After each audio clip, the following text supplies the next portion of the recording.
저를 우선 이렇게 귀한 시간에 불러주셔서 감사드리고요.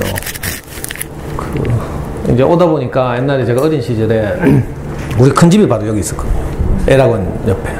근데 오다 보니까 너무 막 길이 많이 바뀌고 막 이래가지고 저도 또 요 내당동 바로 옆에 비산동에서 어린 시절 보냈어요.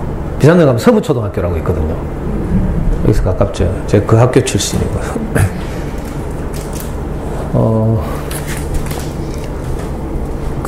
이제, 원래 이제 저학년 자기주도 학습 영역의 주제는 그 교육청에서 이제 큰 주제를 공부에 재미를 느끼게 하려면 이렇게 정했거든요. 어머니들 이렇게 불편하시겠다. 이렇게 의자 배치가 이렇게 등지고 있고 이래가지고, 그죠? 여기 이 화면을 좀 보시고 이래야 되는데, 혹시 불편하시면, 예, 어떻게 확 돌려가지고 뭐 편하게 하여튼 고개 안 아프시게. 초등 저학년 자기주도 학습의 자기주도 학습 영역의 큰 주제가 공부의 재미를 느끼게 하려면 이거예요. 굉장히 어려운 주제죠.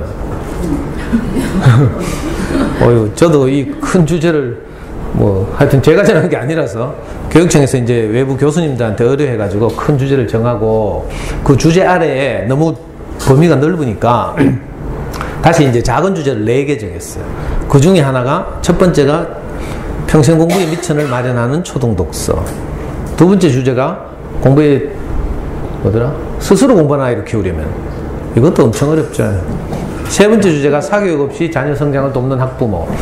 네 번째 주제가 기초학습력 신장을 돕는 뭐 부모의 코칭 이렇게. 저는 이제 오늘 여기 처음 오고 이래서 이제 그 초등 저학년 시절에 우리 아이들을 우리가 잘 양육하는 데 있어서 가장 중요한 것이 사실은 첫 번째 주제거든요. 그래서 첫 번째 주제를 가지고 오늘 이제 주어진 시간 동안 한번 말씀드려 보겠습니다. 벌써 2번이나 이렇게 연수를 받으셨다고 하고 하니까 이제 좋은 선생님들 오셔서 이렇게 도움이 되는 말씀 많이 하셨겠죠. 근데 저는 이제 이 연수에 나오시는 선생님들처럼 교직에 오래 있었던 이제 교장 선생님 출신이거나 아니면 또 젊은 분들 보면 이제 대학원에서 교육 관련 전공을 하고 석박사학위를 받고 이런 분들 많이 오시잖아요. 그래서 저는 안타깝게도 그것도 아니고 저것도 아니고 애매모호한 입장에 있어요. 어쩌다 보니까 제가 이제 이 자리에 서게 되는데, 솔직히 말씀드리면 저는 여러분들과 똑같이 이제 아이를 키우는 과정에서 막 불안해하고 또 뭘 결정하려고 하면 혼란스럽기도 하고 또 열심히 애 잡으면서 하루를 지냈는데 잘 때 되면 뭐 아무것도 한 게 없어 보이고 그래서 속상하고 우라통 터지고 막 이렇죠. 제가 이 과정을 똑같이 여러분들과 함께 겪은 선배라고 생각해 주시면 좋겠어요. 실제로 저는 우리 아이가 4살 무렵에 우리 와이프가 아이를 키우는 거 보고 너무 답답해가지고 제가 와이프한테 제안을 했어요. 여보, 애 내가 키울게. 당신은 먹이고 입히고 재우고만 해라. 그래서 진짜 4살 때 제가 아이를 뺏었어요. 그래서 제가 직접 키웠다니까요. 근데 막상 이제 우리 와이프한테 큰 소리는 쳤는데 아이를 키우려고 하니까 막막한 거예요. 엄마들은 보통 보면 이렇게 그 어린이집이나 유치원 보내고 나면 자기들끼리 막 노란 차 떠나고 나면 이제 눈 맞춰가지고 거기서 수다 떨고 집에 납치해 가가지고 커피 한잔 하면서 고학년 키울 것 같은 언니들한테 막 묻고 막 이러면서 이제 애 키우죠. 저 잘 알죠? 또 좀 친해지면 이제 그 언니 집에 놀러 가도 돼요 하면서 이제 그럼 그 언니가 꼭 하는 말이 우리 집 청소 안 했는데 그 청소 검사하러 가는 게 아니고 이제 그 집에 가서 막 사사치 뒤지죠. 스캔 우리 집에 없는 전집 뭐 있는지 막 살피고 책상 위에 그 고학년 하는 학습지 뭐 하고 있는지 막 몰래 살피고 막 사진 찍고 막 이러잖아요. 엄마들은 보통 이렇게 이제 자녀교육 정보를 주고받아요. 근데 저는 똑같이 저도 이제 그 우리 와이프한테 뺏어가지고 우리 와이프가 이제 고등학교 교사인데 저 일찍 출근하거든요. 그럼 제가 이제 아이를 노란 차에 태워보내고 이랬어요. 근데 저보고는 아무도 오빠 우리 집 와서 커피 한잔 할래? 안 가는 거라. 저도 답답해 죽겠는데 또 제가 넉살 좋게 막 누님 우리 집 가서 커피 한잔 할래요? 이렇게 하면 치안으로 몰리기 쉽잖아요. 그래 그러지도 못하고 이제 굉장히 외롭게 이제 그래서 이제 할 수 없이 저는 이제 제가 어릴 때 양육받았는가 이걸 이제 회상하게 됐죠, 자연스럽게. 근데 제 어린 시절 생각하니까 뭐 양육받은 경험이 없어요. 제 초등학교 1학년 어느 날, 그 엄마는 이제 그 전날 밤에 공장에 밤에 일하러 가시고 섬유공장 노동자로 일하셨는데 아버지 혼자서 비산 2동 단칸 새방에서 그 우리 삼형제와 함께 밤에 잠을 잤어요. 근데 아침에 형이 막 울면서 이제 우리를 깨워요. 형이 4학년, 제가 1학년, 동생이 6살이었는데 형이 막 울면서 깨워요. 아빠 죽었다 하면서. 그래 막 일러 보니까 진짜로 옆에 아빠 주무시던 요에 이렇게 진짜 돌아가셨어요. 딱 보니까 알겠더만 입 앞에 이렇게 거품이 나와 있고. 우리 아버지는 이제 평소에 폐병을 앓으셨는데 그 옛날에 그 당시에는 폐병에 이제 폐렴에 약이 없었어요. 약이 있는데 듣질 않아. 내성이 생겨서. 그래가지고 시립의료원, 지금 대구의료원이죠. 그때 어린 나이에는 굉장히 멀리 있었는데 대구의료원에서 이제 더 이상 치료가 불가능해서 집에서 가료하고 있어. 그래서 늘 이렇게 피를 토하고 뭐 그러면 이제 요강에 그 피를 받고 막 이러는데 그날 아침에 돌아가셨어요. 초등학교 1학년 때. 그러니까 그때부터 이제 뭐 아버지 없으니까 엄마는 돈 벌어야 되고 삼형제는 이제 그냥 방치되어서 이렇게 성장했거든요. 그것도 이제 몇 년 하다가 엄마가 이제 혼자 삼형제를 다 이렇게 케어할 수가 없어서 제가 4학년 때 이제 우리는 하나씩 친척집에 보내졌어요. 저는 전라도에 있는 어떤 친척집에 이런 식으로. 그럼 뭐 친척집도 또 계속 보낼 수가 없으니까 여러 친척집을 돌아다니다 보니까 저는 초등학교를 6군데를 졸업했어요. 6군데를 다녔어요. 그 최종 졸업한 데가 서부초등학교. 제일 처음에 비산 2동 살 때 입학할 때는 인지초등학교 입학했어요. 인지초등학교가 과밀학급이라서 그 다음에 비산초등학교가 생겨가지고 4학년 때 비산초등학교로 분교해가지고 이제 비산초등학교로 와가지고 있다가 친척집에 이제 뿔뿔이 흩어져서 이렇게 다녔는데 그 덕분에 우리 삼형제는 아무도 중학교를 못 갔어요. 전부 이제 나중에 이제 돈 벌러 다니고 공장 다니고 이러면서 이제 검정고시를 했는데 그러니까 아이고 제가 양육받은 경험이 없으니까 큰 소리는 쳤지만 우리 와이프가 하는 거 보니까 아니다 싶어서 제가 뺏어오긴 했지만 저도 또 어떻게 할 도리가 없는 거예요. 그래가지고 할 수 없이 제가 그때 답답한 마음에 시내 제일 큰 서점 나갔어요. 그 당시에는 제일 서점이 제일 컸어요. 지금은 뭐 교보, 영풍 뭐 내려와 있지만 교보 가면 제일 서점 가면요 제일 지하에 육아 코너가 있어요. 육아 코너. 그걸 가가지고 닥치는 데 육아서적, 자녀교육 지침서 이런 걸 막 읽어댔죠. 근데 신기하게도 그걸 막 읽다 보니까 공통적으로 하는 말이 있는 거라. 육아서적마다 강조하는 게 조금씩 다르긴 한데 모든 책이 공통적으로 하는 말. 아이가 공부를 잘하려면 책을 좋아해야 한다더라. 이건 뭐 모든 책이 공통적으로 그거다. 바로 이거구나 하면서 우리 아이 4살 때 제가 뭐 하나를 잡았어요. 길을 찾은 거죠. 근데 신기하게도 그때 우리가 운이 좋은지 책이 중요해 이제 이걸 알게 됐는데 마침 우리 와이프가 퇴근하고 오다가 우린 달서구 살거든요. 퇴근하고 오다가 버스 차창 너머로 달서구 서부정류장 근처에 어떤 어린이 서점이 하나 있는 거 발견한 거예요. 간판이 어린이 전문 서점 하면서. 이 서점 지금 망하고 없어요. 그래가지고 쟤하고 아이하고 이제 이 서점에 끌려갔죠. 와이프한테 끌려가지고. 근데 가보니까 진짜 주옥 같은 어린이 그림책들이 막 유명한 세계적인 그림책들이 막 있는 거예요. 그 애도 너무 좋아하고 어른들도 막 읽으니까 치유가 되고 막 힐링이 되고 또 감동도 받고 이런 좋은 그림책들이. 그래가지고 처음에는 와이프한테 끌려갔지만 그 다음부터는 제가 아이를 데리고 거짓말 안 보태고요. 일주일에 한 번씩. 그 당시에는 공공도서관이라고 거의 없고 있어도 좋은 어린이책이 별로 없고요. 학교 도서관은 말할 것도 없고요. 전 남부도서관이나 뭐 중앙도서관을 가봤는데 제대로 된 뭐 잘 만들어진 어린이책이 거의 없었어요. 어쩔 수 없이 사야 되는 거죠. 근데 이 어린이 전문 서점이라고 지금은 어머니들이 어린이 전문 서점 하면 보통 동네마다 있는 할인 매장, 전집 할인 매장 이걸 생각하죠. 전집 매장. 근데 사실은 제가 말하는 어린이 전문 서점은 그런 전집 매장을 말하는 게 아니고요. 그 오랫동안 잘 만들어진 좋은 평가를 받는 어린이 책을 선별해서 그것만 전문적으로 취급하는 그런 서점을 어린이 전문 서점 이렇게 불렀어요. 그게 한때는 전국에 한 80군데 있었죠. 대구에 4군데. 지금은 이제 다 문 닫고 저 수성구에 가면 딱 한 군데 남았어요. 아주 조그만. 근데 하여튼 저는 이 어린이 서점을 만나게 되면서 아까 말씀드린 대로 제일 서적 육아 코너에서 그 육아 지침서를 읽다 보니까 책 읽기가 가장 중요하다 이렇게 말한 데다가 마침 이 서점을 발견해서 그 아주 이 운이 좋았다고 할까? 그래가지고 우리 아이 4살 때부터 중학교 2학년 때까지 매주 한 번씩 나가서 갈 때마다 제 기억으로는 한 7만원에서 10만원 정도를 투자해서 이제 그림책을 산 거죠. 그 당시 그림책은 5, 6천원 밖에 안 했어요, 한 권에. 지금은 막 만원에서 12,000원 하거든요. 그래가지고 이제, 약 15권 정도의 그림책을 사면 집에 갖고 와서 아이한테 읽어주고요. 여러 번 읽어주다 보면 일주일이 흘러가요.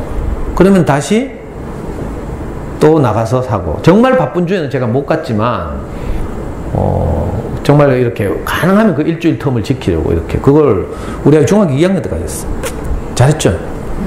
좀 지금 생각해도요, 제가 참, 아빠 노릇 잘했다 싶어요. 물론 소공 시킬 때는 발로 차고 머리 쥐어박고 했지만, 아이 키우다 보면,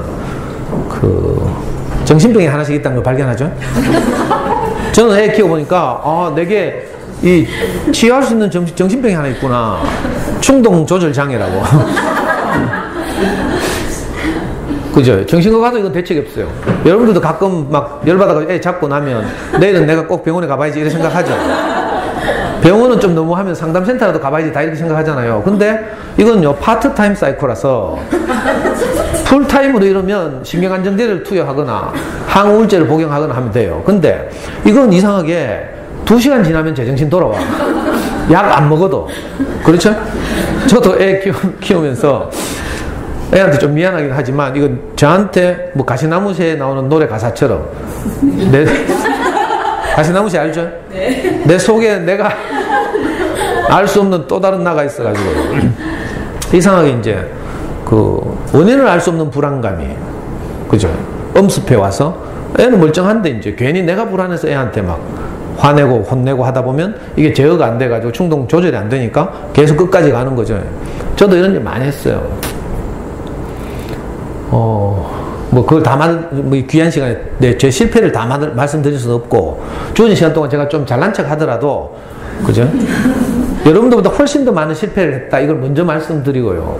저도 그 아이 앞에서 늘 무릎 꿇고 빌었어요. 서공 특히 시키다 보면 뚜껑 열려가지고. 저 성질급하게 생겼죠. 저는 애 옆에 있는데 오답 나오면 바로 발로 차고 머리 쥐어박고 집중 안 한다고. 그러면 집중을 잘할 것 같았는데 이상하게 그게 아니고 아빠가 막 무서운 얼굴로 고함 지르니까 애가 눈동자가 풀려가지고요. 아빠하고 초점을 못 맞추는 거라. 그래가지고 물어보면 막 벙 찐 상태에서 다시 물어보면 더 못하는 거죠. 그러면 더 열받잖아. 내 마음은 그게 아니거든요. 저는 아버지 없이 자라가지고 정말 이 아이가, 저는 제 인생을 살면서 항상 어려운 위기에 처할 때마다 내 인생을 이끌어주고 조언해줄 그 누군가가 없어서 항상 그냥 맨 땅에 헤딩하듯이 이렇게 살았거든요. 특히 이제 학교를 못 다니고 공부를 못한 것이 너무 아쉬움이 크잖아요. 그래서 내 아이만큼은 제가 겪었던 그 인생의 아쉬움을 겪게 하고 싶지 않아서 최선을 다해서 키우는 거죠. 여러분들도 그러시죠? 여러분들이 겪었던 아쉬움을 우리 아이는 겪게 하고 싶지 않아서 우리가 뭐 할 수 있는 한 최선을 다해서 아이를 키우잖아요. 근데 마음은 이런데, 정말 마음은 제 아이를 사랑하고, 제가 아빠 없이 자랐으니까 좋은 아빠가 되고 싶고, 심지어 제가 꿈에라도 들어갔어요. 애가 막 악몽을 꾸면 친구들한테 막 센 애들한테 맞는 꿈을 꾸거나 이런 막 악몽을 꾸고 막 잠꼬대 하잖아요.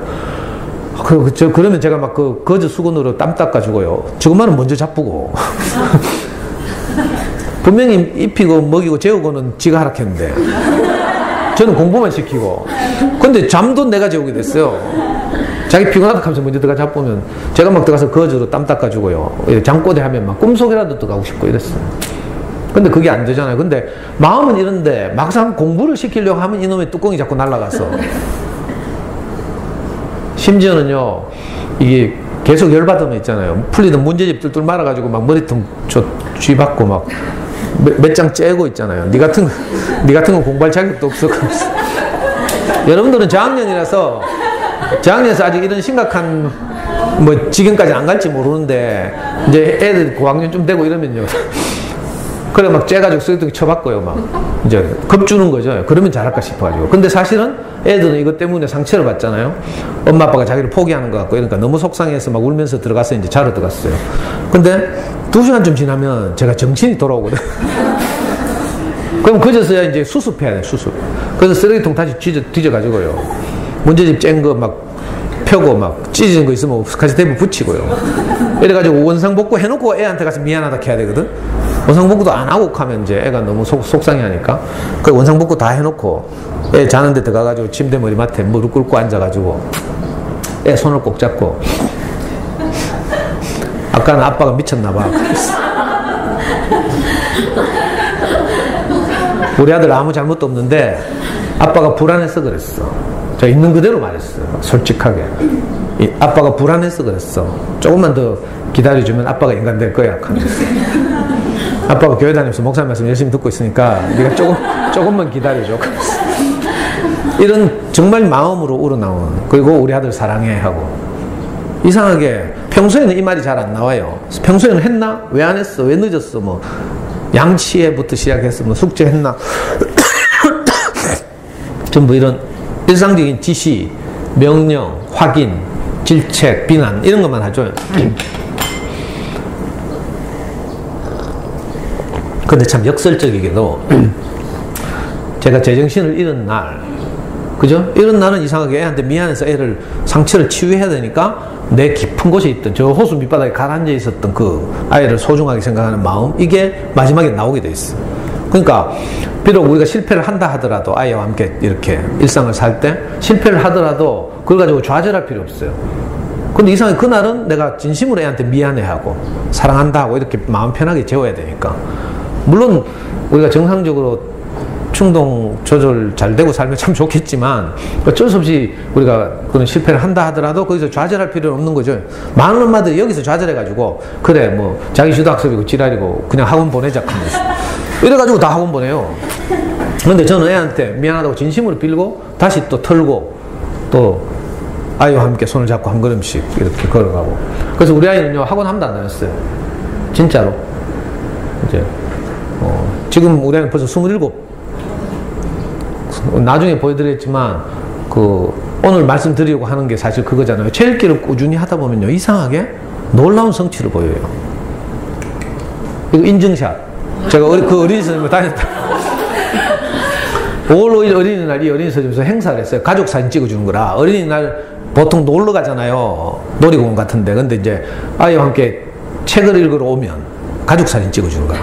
그래서 우리 옆에 내가 절대로 제 어깨에 뭐 손 얹어가고 이렇게 할 옆에 내가 아닌데 저 설정. 찍어준다 하니까 할 수 없이. 애는 쪽팔린다고 고개 쳐박고 있죠.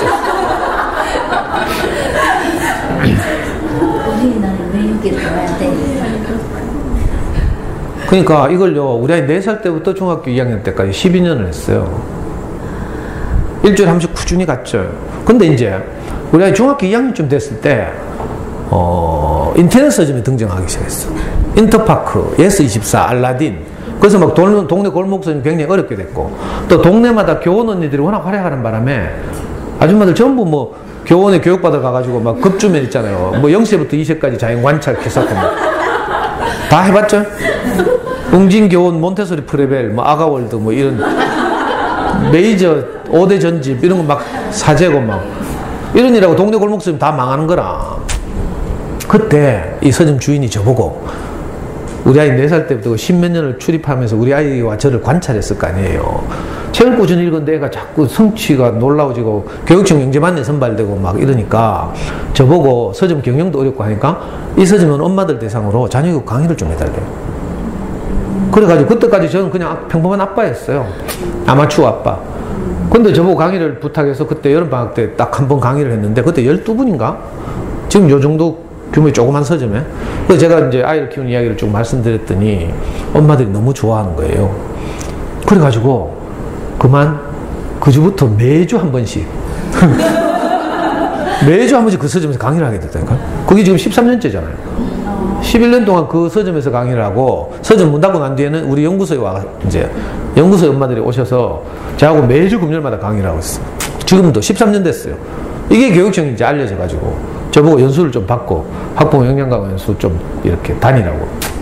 그래서 오늘 여기 내서초등까지 오게 된 거죠.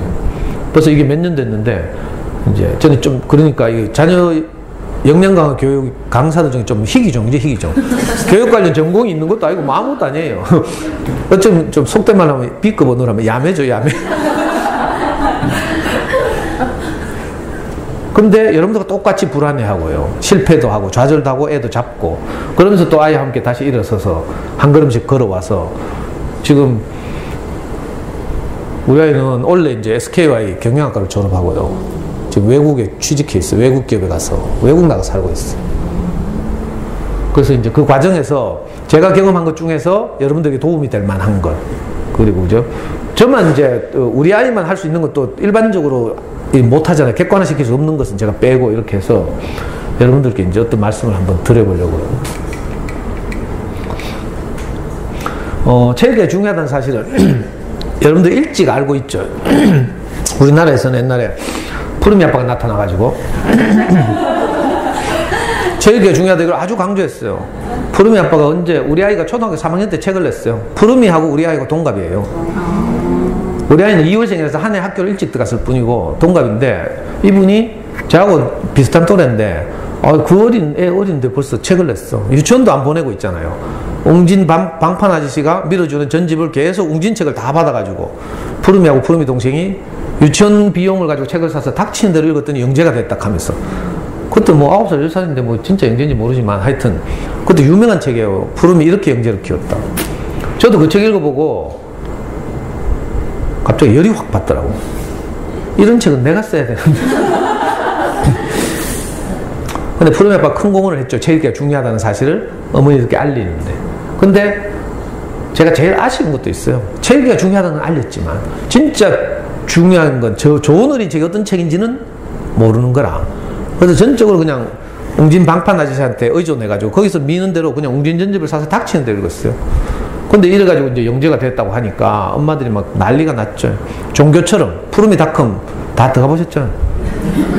거기 가면 막 특히 애기 엄마들이 0세부터 20세까지 자연관찰, 뭐 세계명작, 창작동화, 뭐 20세부터 30세까지는 뭐 이런 거 알죠? 이거 읽히면 다 영재가 되는 줄 알고 10만 명에 한 명 날까 말까 하는 가만히 놔둬도 영재가 될 텐데 그래가지고 막 엄마들이 체육이 중요하다는 건 이제 다 알게 됐어요. 그런데 이제 막상 초등학교 들어가 보면 그렇게 막 전집 사재고 막 남편 몰래 적금 깨가지고 전집 사드리고 했는데 이상하게 애들이 책과 멀어지고 있어요. 이상한 현상이 일어나죠. 근데 사실은 좋은 어린 책 읽기가 훨씬 중요해요. 책을 많이 읽느냐 보다. 그죠? 어릴 때 얼마나 많이 읽느냐 이것보다요. 지금은 이제 시대가 달라져서 옛날에는 한 개인이 많은 지식과 정보를 습득해 있으면 이걸 천재라고 불렀죠. 그 시대를 학력고사 시대라고 불러요. 근데 지금은 완전히 시대가 달라져서 지식과 정보는 네이버에 물어보면 다 가르치죠. 맞죠? 정보 넘쳐요. 모르는 게 없어. 저는 심지어는 요즘 SNS나 이런 걸 통해서 인터넷을 통해서 제가 40년 전 친구도 찾았다니까. 옛날에 저하고 같이 서문시장에서 주간지 팔던 그러면서 공장 다니면서 같이 금융고시 하던 친구가 이제 18살 때 헤어졌는데 17살 때 그죠? 페이스북에서 검색하다 보니까 그 친구가 나오더라니까. 신기하죠?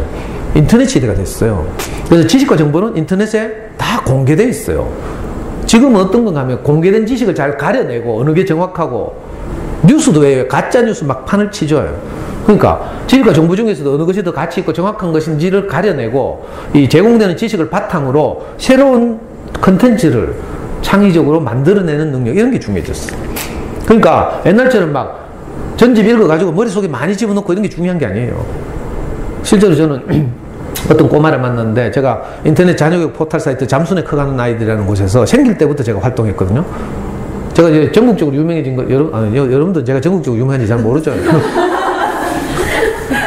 잠수내 커가는 아이들은 포털 사이트가 생겨서 제가 거기 생길 때부터 가서 우리 아이 초3 때 생겼는데 지금까지 그리고 우리 아이가 학교 다닐 때는 고등학교 때까지 제가 계속 그 글 쓰고 이래서 원고료도 받고 막 이랬거든요. 하루는 제가 이제 강원도 영월에 잠수내 어떤 회원이 하는 펜션에 놀러 갔어요. 놀러 간다고 이제 잠수내 글을 올렸더니 전국에서 이제 많은 분들이 저를 보러 놀러 왔어요. 상담도 하고 이러려고. 그 중에 이제 꼬마들만, 어린이들만 데리고 제가 축구를 했는데 제 상대편에 7살짜리 꼬마가 골키퍼를 보고 있었어요. 저는 축구를 너무 좋아해서 이제 무조건 애들하고 축구하고 이러거든요. 그래서 제가 막 공을 몰고 가지고 골키퍼 앞에 딱 섰어. 7살짜리 골키퍼 뭐라 하는 줄 알아요? 아이고 놀래라. 간이 이자까지 떨어지려고 하네. 이거 무슨 말인지 알겠어요? 7살짜리가 전집을 하도 읽어가지고 이자의 위치, 간의 위치를 다 아는 거야. 과학 전집을 읽어가지고 간이 우리는 보통 뭐 놀래도 뭐 간이 철렁한다 이것도 사실 굉장히 수준 높은 표현인데 얘는 간이 이자까지 떨어져. 이게 뭐예요? 전집을 많이 읽었다는 뜻이에요. 지식이 많다 이런 뜻이죠. 안타깝게도 이렇게 해서 초등학교도 가고 중고등학교 다니면서도 책을 계속 좋아하면 다행인데 이놈의 지식 중심의 책 읽기는요 재미가 없어. 그래가지고 학년이 올라갈수록 이상해져요. 그리고 유아기 때 그렇게 전집 많이 읽어서 지식을 꾸겨 넣었다 하더라도 이건요 중학교 가서 일주일만 읽으면 다 커버되는 그런 양이에요. 그러니까 유아기 때 너무 두려워하거나 이럴 필요 없고요. 좋은 어린이책을 잘 찾아서 읽으면 어떤 현상이 벌어지는가 하면 학습에 필요한, 이게 몬테소리 여사 그렇게 말했어요. 한 어린이가 전인적으로 잘 균형 잡히게 자라나려면 신체 영역, 행동 영역이죠. 그리고 인지 영역, 그리고 정서 영역, 이 세 가지가 균형 있게 골고루 발달해야 된다 이렇게 말했어요. 그래서 신체 영역을 위해서 여러분들이 왜 유전자 조작식품 피하고 또 유기농 먹거리 찾고 하죠. 이게 신체적 건강을 위해서예요. 그리고 이상한 거 뭐 화학 조미료 안 하고 이러죠. 가족들 건강을 위해서. 이게 신체 영역이에요. 아이들이 신체 영역을 건강을 잘 자라게 하는 거죠. 두 번째 요소가 뭔가 하면 인지 영역의 발달. 이게 이제 있어야 되는데, 인지 영역 발달을 가장 돕는 방법은요, 경험을 하는 거예요, 경험. 체험학습 많이 하고. 그죠? 직접 경험을 하는 게 가장 중요한데, 그래서 요즘 젊은 엄마들이 이건 저보다 더 잘하죠? 저는 옛날에 잠수원에 있으면서 체험학습 참 열심히 했는데, 요즘 젊은 엄마들은 SNS가 발달해서, 그죠? 아이들과 함께 가봐야 될 것도 잘 알고 이래가지고 열심히 하잖아요. 근데 이거 체험학습을 계속 할 수는 없어요. 아이들 학교 생활도 해야 되고, 또 아직 어리고 하기 때문에. 그래서 이제 간접 경험을 통해서 생각하는 힘을 키우는 거죠. 그 간접 경험의 가장 효과적인 방법이 책 읽기예요. 더군다나 좋은 어린이 책 읽기. 이 간접 경험을 충분히 하게 하는 거죠. 그래서 좋은 어린이 책을 만나서 아이들이 읽다 보면 어떤 현상이 일어나는가 하면 자연스럽게 생각하는 힘이 자라요. 생각하는 힘을 어렵게 말하면 사고력이라고 부르죠. 또 독해력은 당연히 자라겠죠. 텍스트를 계속 읽고 있으니까 텍스트를 이해하는 힘, 이게 독해 능력이죠. 또 어휘력도 자라게 되어 있어요. 많은 다양한 재밌는 책을 읽다 보니까 그 좋은 어린이 책들이 사용하는 어휘들이 자기 어휘가 되는 거죠. 그리고 좋은 어린이 책을 만나면요 창의성이 자라요. 전집을 만나서는 창의성 자라기 어렵죠. 전집 크기가 다 똑같고 색상이 다 똑같고 안에 사용하는 그림 채널 이런 게 다 똑같고요. 그래가지고 별로 창의성이 자라기 어려워요. 근데 진짜 좋은 어린이 책을 만나면요 짜증난다니까. 책의 크기가 다 달라가지고 책꽂이가 가지런하게 꽂고 싶은데 어떤 책은 위로 커요. 제가 기억하기로 뭐 거인사냥꾼을 조심하세요 이런 그림책이 있거든. 이만해요. 코끼리 형 봐봐도 이만하고요. 근데 어떤 책은 또 뭐 나는 기다립니다가 이런 책은 옆으로 길쭉해요. 짜증난다니까. 그러니까 이 장정 다르고 디자인 다르고요. 또 기법 달라. 어떤 거는 회화고요. 회화도 동양화 서양화 다 다르고 어떤 거는 꼴라주 기법을 쓰고요. 어떤 거는 또 구멍을 뚫어 가지고 다음 페이지에 그림이 뭐 앞으로 보이게 하고 뭐 이상한 기법도 쓰고. 어떤 책에는 뭐 손수건 같은 게 직접 들어 있어요. 앞치마 같은 거 뭐 이상한. 그리고 요즘 유행하는 뭐 백희나 씨의 그림책 같은 거 보면 이건 또 그림이 아니네. 이 공예를 해가지고요.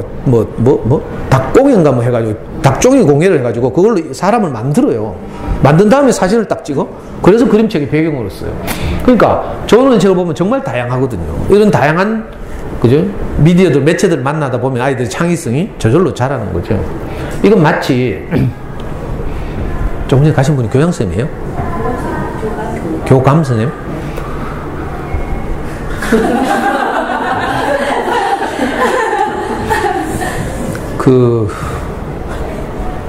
콩나물을 키울 때 있잖아요.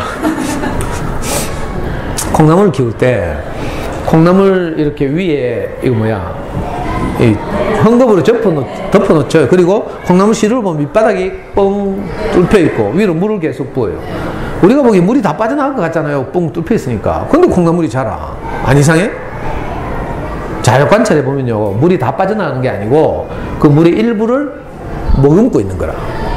그래가지고 그 머금고 있는 것이 콩나물을 자라게 해요.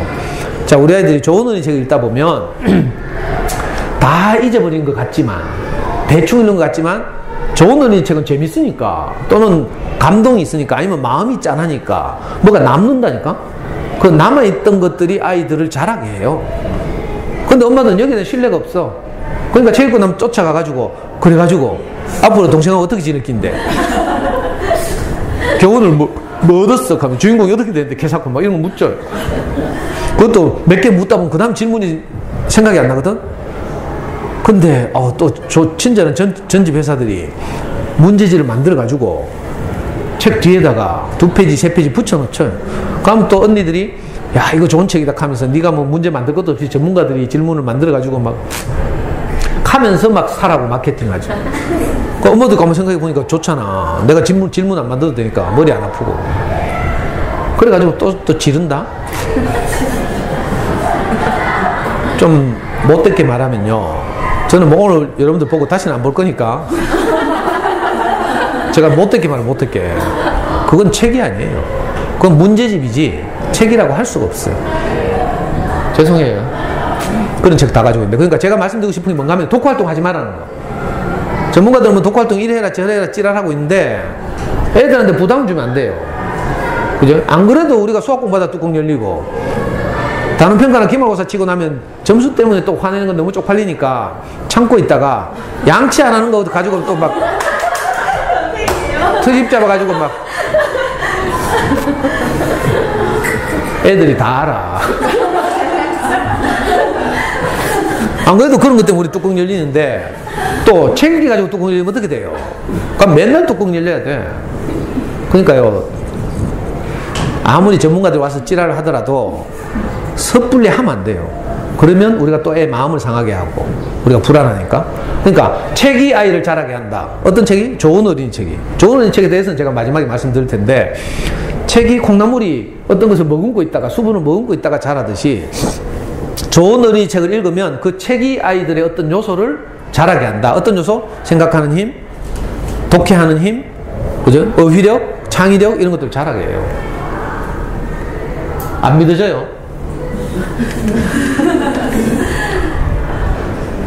이게 뭔가 하면요, 우리 아이가 6학년 때 그때 새로운 교육감님이 딱 바뀌었어.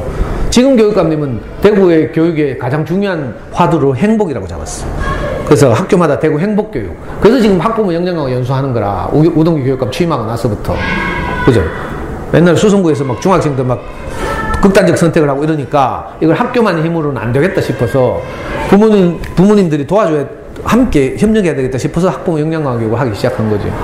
근데 이제 우동규 교육감님 말고 우리 애 때 교육감님은 취임하자마자 창의력, 이게 가장 중요하다고 생각했어요. 그래가지고 갑자기 대구광역시 초등학생 창의력 경진대회를 했다?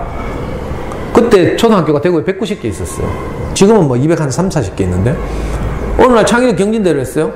우리 아이는 조그만 학교, 여기 남구에 있는 그 남구 앞선 밑에 주택가에 보면 조그만 학교 하나 있어요. 남명초등학교라고. 한 학년이 3학급밖에 없는 미니 학교인데 거기서 뭐 자기 6학년 개발에 100명밖에 안 되니까 우리 아이는 거기서 운 좋게 이제 학교 대표를 뽑혔어. 그러니까 각 학교 대표 190명이 대구 교대에 와가지고 대구 교대 교수님들이 출제한 8문제를 해결하는 거라. 수학 2문제, 읽기 2문제, 사회 2문제, 과학 2문제, 이렇게 8문제. 그죠? 그래가지고 대구에서 똑똑한 애들 다 나왔어요. 대구에서 제일 똑똑한 애들 어디 있는가 하면 경북대학교 과학영재교육원. 거기 가면 초등 고학년 이제 우수한 애들 그거 다 모여있고. 요즘은 이제 교육적 영재반도 있고 뭐 이렇지만, 근데 저는 이제 장기적으로 아이를 이제 키운 거죠. 책 읽기 꾸준히 하고, 뭐 학습지나 이런 거 하지 않고, 또 학원 안 다니고, 우리 아이는 피아노, 태권도도 못 다녔어요. 제가 못 가게 해가지고. 그냥 책 꾸준히 읽고, 레고 놀이 많이 하고, 이렇게 키웠는데, 그래서 저는 길게 봐서 수능 때, 생각하는 힘이 자라서 그때 이제 뭐 이렇게 실력을 발휘하도록 마라톤이라고 생각하고, 100m 달리기가 아니고, 100m 달리기 같으면 지금부터 제가 빠지게 뭐 문제 풀고 막 해야 되죠. 근데 100m쯤 뛰다 보면 마라톤 뛸 수 있어 없어요? 다 지쳐져. 지쳐서 다 기권하게 돼요. 근데 아무리 봐도 아이 키우는 일은 이게 단거리 경주가 아니고 긴 마라톤 같은 것이라서 지치면 안 돼요. 저학년 때 불안해가지고 너무 막 빨리 뛰게 되면요, 지쳐요. 그리고 꼭 옆집 옆편네 같은 페이스메이커가 있다니까. 페이스메이커는요, 완주할 생각도 없어. 알아요? 다른 나라의 우승 후보를 교란시키려고 나온다니까. 우리나라에서 국가대표 마라토너들이 3명 출전해요. 항상 큰 대회 나가면. 하나는 우승 후보, 그 다음에 2위 기록을 가진 신의 유망주, 3번째 기록을 가진 얘는 우승할 가능성이 없어요. 근데 페이스메이커가 나간다니까. 페이스메이커라고 들어봤어요? 상대방의 페이스를 교란시키기 위해서 마라톤에서 한 10km에서 15km 지점에서 막 달리는 거라. 치고 나가는 거예요. 그럼 서툰 사람들은 처질까봐 따라간다니까? 동네 옆에 내가 애 막 돌리면서 뭐 하고 있어. 가면 내가 처질까 싶어 불안해가 내가 따라가죠. 이게 이제 페이스메이커한테 흔들리는 거야. 무슨 말인지 알겠어요? 그러니까 절대로 페이스메이커한테 흔들리면 안 돼. 길게 보고 꾸준히 가야 되죠. 저는 아이를 이제 길게 보고 키워가지고 애가 근데 이 대회를 갔다 오더니 막 입상을 기대하고 있는 거야. 애가 발표날을 계속 기다리면서 홈페이지 들어가 막 보고 이러는 거랑. 그래서 내가 미쳤나 하면서 우리는 뭐 아무것도 아니잖아요. 그냥 평범한 듣보잡 초등학교 다니고 그냥 그저 학원도 별로 없는 남구 대명동 그 당시에 살았는데 근데 애는 자꾸 발표날을 기다려. 내 상처받을까봐 기다리지 말았겠어요. 부모 입장에서, 그죠? 뭐, 어디, 대회 같은 데 내보내면 입상해야 애가 기가 안 죽을 것 같잖아요? 그래서 수학경시에 내보내려고 하면 애 잡아야 돼. 그래서 가능하면 수학경시 이런 것도 하면 안 되고. 근데 진짜로 발표가 났는데, 우리 애가 그때 190명 중에 5등 했어. 잘했죠?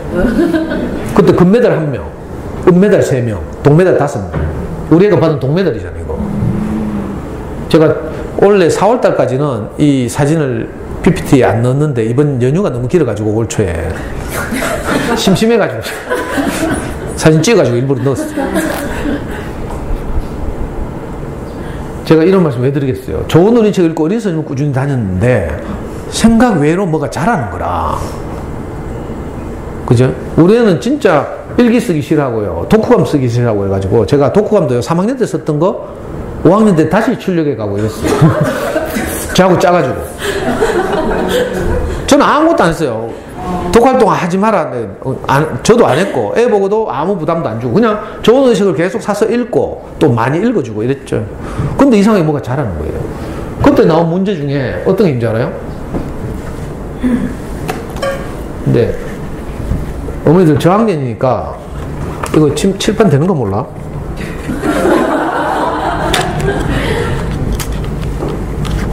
수학 문제 중에 이런 게 나왔어요. 지오보드라고 알아요? 초등학교 2학년에 가면 플라스틱에 뾰족뾰족한 돌기가 튀어나와 있고 거기다 작은 고무줄을 걸어서 도형을 만드는 이런 거 알겠어요? 내가 너무 영어로 말하니까 못 알아듣는다.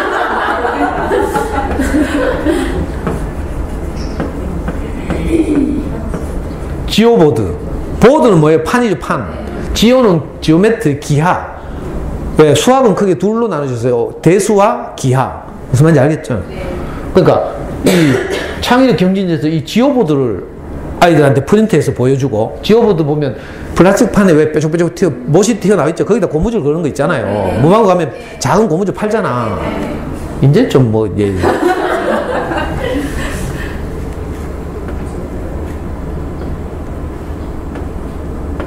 여기 못이에요. 튀어나온 못.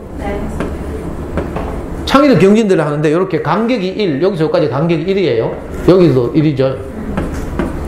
자, 근데 9개 이렇게 정사각형 모양의 못을 주고 1개는 여기다가. 여기도 맨 간격은 1이에요. 지우개 없나? 몇시 안 지워지나? 이건 안 지워지는 거예요. 이걸로 할까? 이건 뭐예요?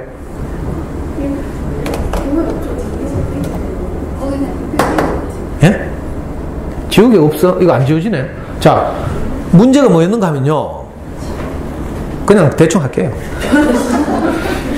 자, 여기다가 고무줄을 걸어가지고 헝겊 아니죠? 그거 하더라. 됐어요. 예. 여기 내 마시는 물 뿌려가지고 할게.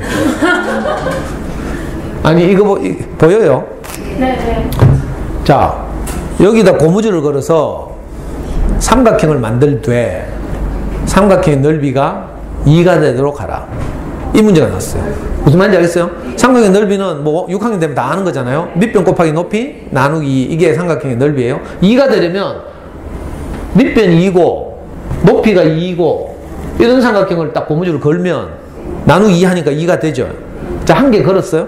최대한 많이 걸으라는 거야. 자, 이렇게 걸면 2개가 되죠. 자, 이거 한 바퀴 돌면 4개가 돼요. 맞아요? 이 지우개가 있어야 되는데, 씨. 손으로도 안 지워지고.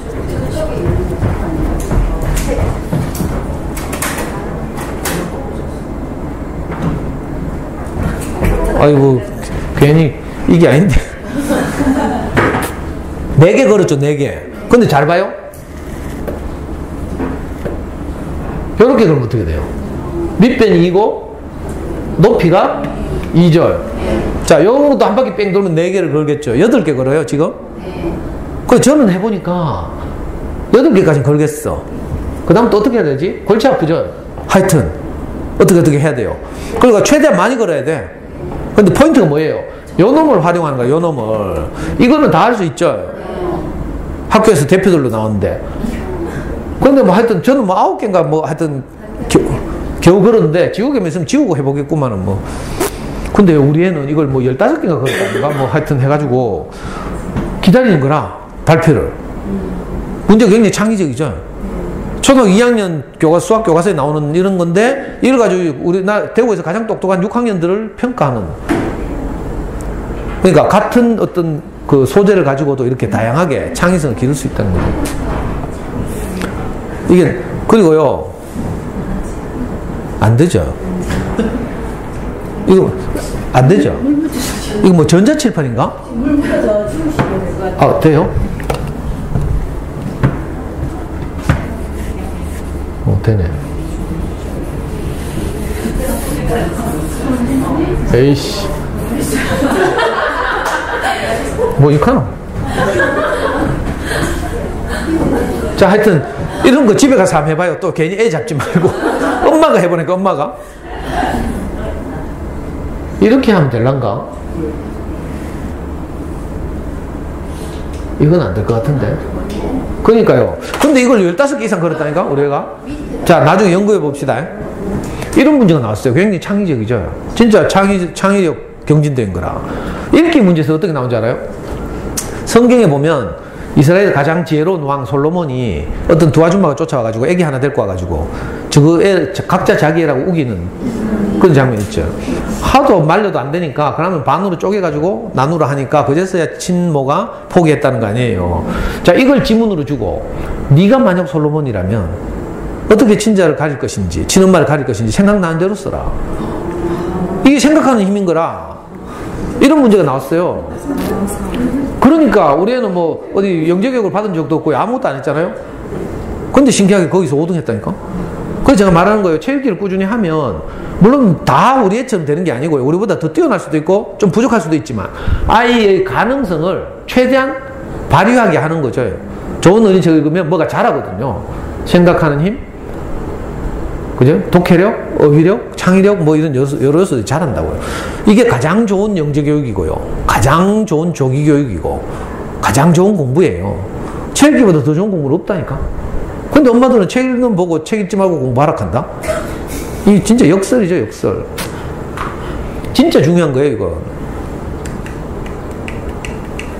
자, 자연스럽게 이런 요소들이 자란다. 콩나물처럼 우리가 손대지 않아도. 저는 아이를 어떻게 손댄 적이 없어요. 책을 읽고 나면 사실 저는 책을 아이하고 함께 읽으면서 울기는 많이 울었죠. 감동이 돼가지고. 내 어린 시절 생각나서 울기도 하고요. 책이 좋은 어린이책을 만나면요. 자꾸 어린 시절 좋은 어린이책은 자꾸 생각이 빠지게 해요. 책을 읽다가 가슴이 멍멍해지기도 하고요. 실제로 저는 초등학교 3학년 어느 학급에서 일어난 그 왕따 이야기를 다룬 책이 있어요. 내 짝꿍처 영대라고 있는데 그 책 읽다 보니까 이 영대라는 아이가 어린 시절에 엄마를 잃고 서울로 전화 가가지고 3학년 어느 학급에 편입했는데 엄마 없고 이러니까 풀이 죽어가지고요. 그리고 돌봐준 사람도 없으니까 꾀죄죄하고 말이 없고 그러니까 애들이 전부 영대를 놀리고 괴롭히고요. 무슨 일이 생기면 영대가 해딱하고 막 덮어씌우고 막 이래가 굉장히 어려움을 겪는 이런 이야기인데 나중에 이제 그 반아이들하고 극적으로 이제 소통하고 화해하는 이런 이야기인데 정말 감동적이거든요. 저는 우리 아이한테 그거 읽어주면서 늘 울었어요. 지금 우리 연구소 꼬마들한테도 책 안 좋아하는 애들한테 옆에 앉혀놓고 읽어준다니까? 근데 이것들은 뭐 내가 울면요. 선생님 왜 울어요? 계속 꼭 기억해야 돼요. 그리고 책이 중요하다는 거 다 알잖아요? 근데 막상 어머니들이 사는 걸 보면 안 그래. 그죠? 생활비 중에 도서구입비 비율 보면 또 요즘은 뭐 꼭 도서를 안 사도 되니까 학교에도 좋은 논의책이 많이 들어와 있고요. 또 공공도서관도 많이 생겼고 이러니까 그 도서관을 잘 활용하면 되는데 도서관을 활용하는 시간 이런 거 생각해 보면 의외예요. 그 어디서 나타나는가 하면 아이들이 아직 어리잖아요. 그래서 다 모르시니까 수능고사장을 제가 미리 모시고 가는 거예요. 지금 상상으로. 우리나라 고3 아이들이 수능을 치러 가요. 일생에서 가장 중요한 시험 중에 하나인데 첫 교시가 국어예요. 국어 시험은 이게 아직 40 안 되신 분들은 수능 세대인데 기억이 나실지도 모르겠어요. 수능 국어 시간 딱 보면요. 8절지로 16페이지가 줘요. 문제지. 책 같다니까 책. 지문 또 오만상 길어. 그래가지고 막 샤빠지게 읽고 막 밑줄 친 기억도 따라갔다가 막 왔다리 갔다리 하면서 막 그래가지고 지문 밑에 보면 문제 세 문제밖에 없어. 세 문제 막 겨우 풀고 나면 이제 한숨 돌리면서 페이지 딱 넘기면 또 산더미 같은 지문이 또 숨 막히게 하고 있어. 이게 16쪽이라니까? 그거 어떻게 했어요? 이놈은 또 국어, 우리말로 된 국어 시험이잖아. 수학 같으면 엎어놓고 자면 되는데 수학은 쪽팔려가지고 엎어놓고 자지도 못해요. 그러니까 어떻게 해요? 끝까지 풀어야지. 끝까지 하다 보면 시간이 부족해. 이상하지? 우리말인데. 그래, 대부분은요, 시간 부족으로 찍어, 마지막에 가면. 한 교실에 30명이 수능 시험을 치는데, 국어 시간에 정상적으로 풀고요, 5분 전에 다 풀고, 마킹 답안지 옮기고, 그리고 시간이 또 남아가지고, 수험표 뒷면에 답을 옮겨져 가야죠. 가채점 해야 되니까. 이걸 정상적으로 하는 애들이 거의 없다니까? 한 교실에 한두 명 있어요. 체계가 그렇게 중요하다고 다 배웠는데. 이상하게 그대로 안 되는 거예요. 왜? 아이들이 자라는 과정에서 점점 책과 멀어지니까. 고등학교 때 그러면 1학년 때 올라서 뭐 했노 싶죠. 고등학교 1학년 딱 들어가면요. 그 다음 이제 책 읽을 시간이 없어요. 우리 애도 중학교 3학년까지 책 읽고 고등학교 가서는 입시 공부하니라고. 고등학교 가면 전부 수학 공부해야 되죠. 수포자 아닌 다음에 공부 좀 하는 애들은 다 수학 들고 있어요. 야자 시간 보면 다 수학이 정석편하고 있고요. 그러니까 고등학교 때는 자기 공부 시간에 60%를 수학 공부해야 되고요. 30% 영어 공부하고요. 나머지를 가지고 사탐, 과탐 하는 거랑 책 읽을 시간 없어요. 늦죠, 그때 되면. 중학교로 내려오면요. 애들이 책을 뭐 그때 읽나? 스마트폰 다 들고 있죠. 그리고 엄마, 내 인생 내가 알아서 할게. 하면서 문 닫고 더 가뿐다니까. 여러분도 아직 어려서 그 경험 없죠? 아니, 친정어머니한테 그렇게 했겠지. 뭐. 그러면 문이 내 앞에서 쾅 닫히잖아요. 그럼 여기서 다리가 풀린다니까. 내가 뭐 자녀에 대해서 그죠? 하늘을 찌르는 지식과 정보가 있다 하더라도 애가 내 인생 내가 알아서 합격하는데 뭐 심하이지. 그때 되면 진짜 컨트롤하기 힘들고요. 보통 카리스마 있고 센 엄마들은 그래도 글막 끌고 나가가지고 어디 범어동 뒷골목에 가면 국어 논술 전문 학원 이런 거 있거든요. 그런데 비싼 돈 주고 보내는 거라. 왜? 그냥 한 달에 한두 권이라도 전문가들이 권하는 책 읽을까 싶어서. 근데 그건 놀러 가는 거지 뭐 책 읽겠어요? 습관이 안 되는데 책을 진짜 좋아해야 읽죠. 초등 고학년 애들은요 뭐 하고 있어요? 대부분 뭐 책을 읽어야 되는데 안 읽으니까 엄마들이 할 수 없이 뭐 시키잖아. 이상한 거 불러와가 주니어 플라톤 뭐 아니면 뭐 한우리 독서논술 개사코 뭐 이런 거. 그리고 뭐 시간 날 때마다 장소님 책을 가면 전부 Y 들고 있어요. 만화책. 비극이야 비극. 왜? 어릴 때 그렇게 책 읽기가 중요하다고 다 강조를 했고 전집 그렇게 사재고 했는데 이 책 읽기가 완전 어릴 때부터 잘못했어요. 그러니까 저학년 때는 지금 여러분들 시대네. 그죠? 공부는 잘 시켜야 되고 다른 평가 잘 받아야 되겠으니까 막 부진한 엄마들은 막 언니들 따라다니면서 교원 왔다 갔다 하다 보면 빨간 펜 다 시키고요.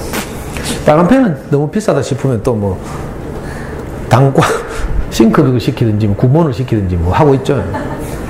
미안한 말이지만 어릴 때요. 이거 어릴 때 학습지 하는 건 이거 바보 같은 짓이라. 불안해서 하니까 내가 이해는 하지만 학습지나 문제집은요. 실력을 향상시키죠. 실력을 향상시키는 게 아니라 있는 실력을 확인하는 거라. 여러분도 공부해봤죠? 문제 풀어요. 매일 다시 풀면 맞춰. 오늘 틀렸더라도 외웠기 때문에. 근데 한 달 후에 풀면 또 틀려요. 왜? 개념의 교정이 없으면 틀렸던 문제 또 틀리고 틀렸던 문제 또 틀리고 이러거든요.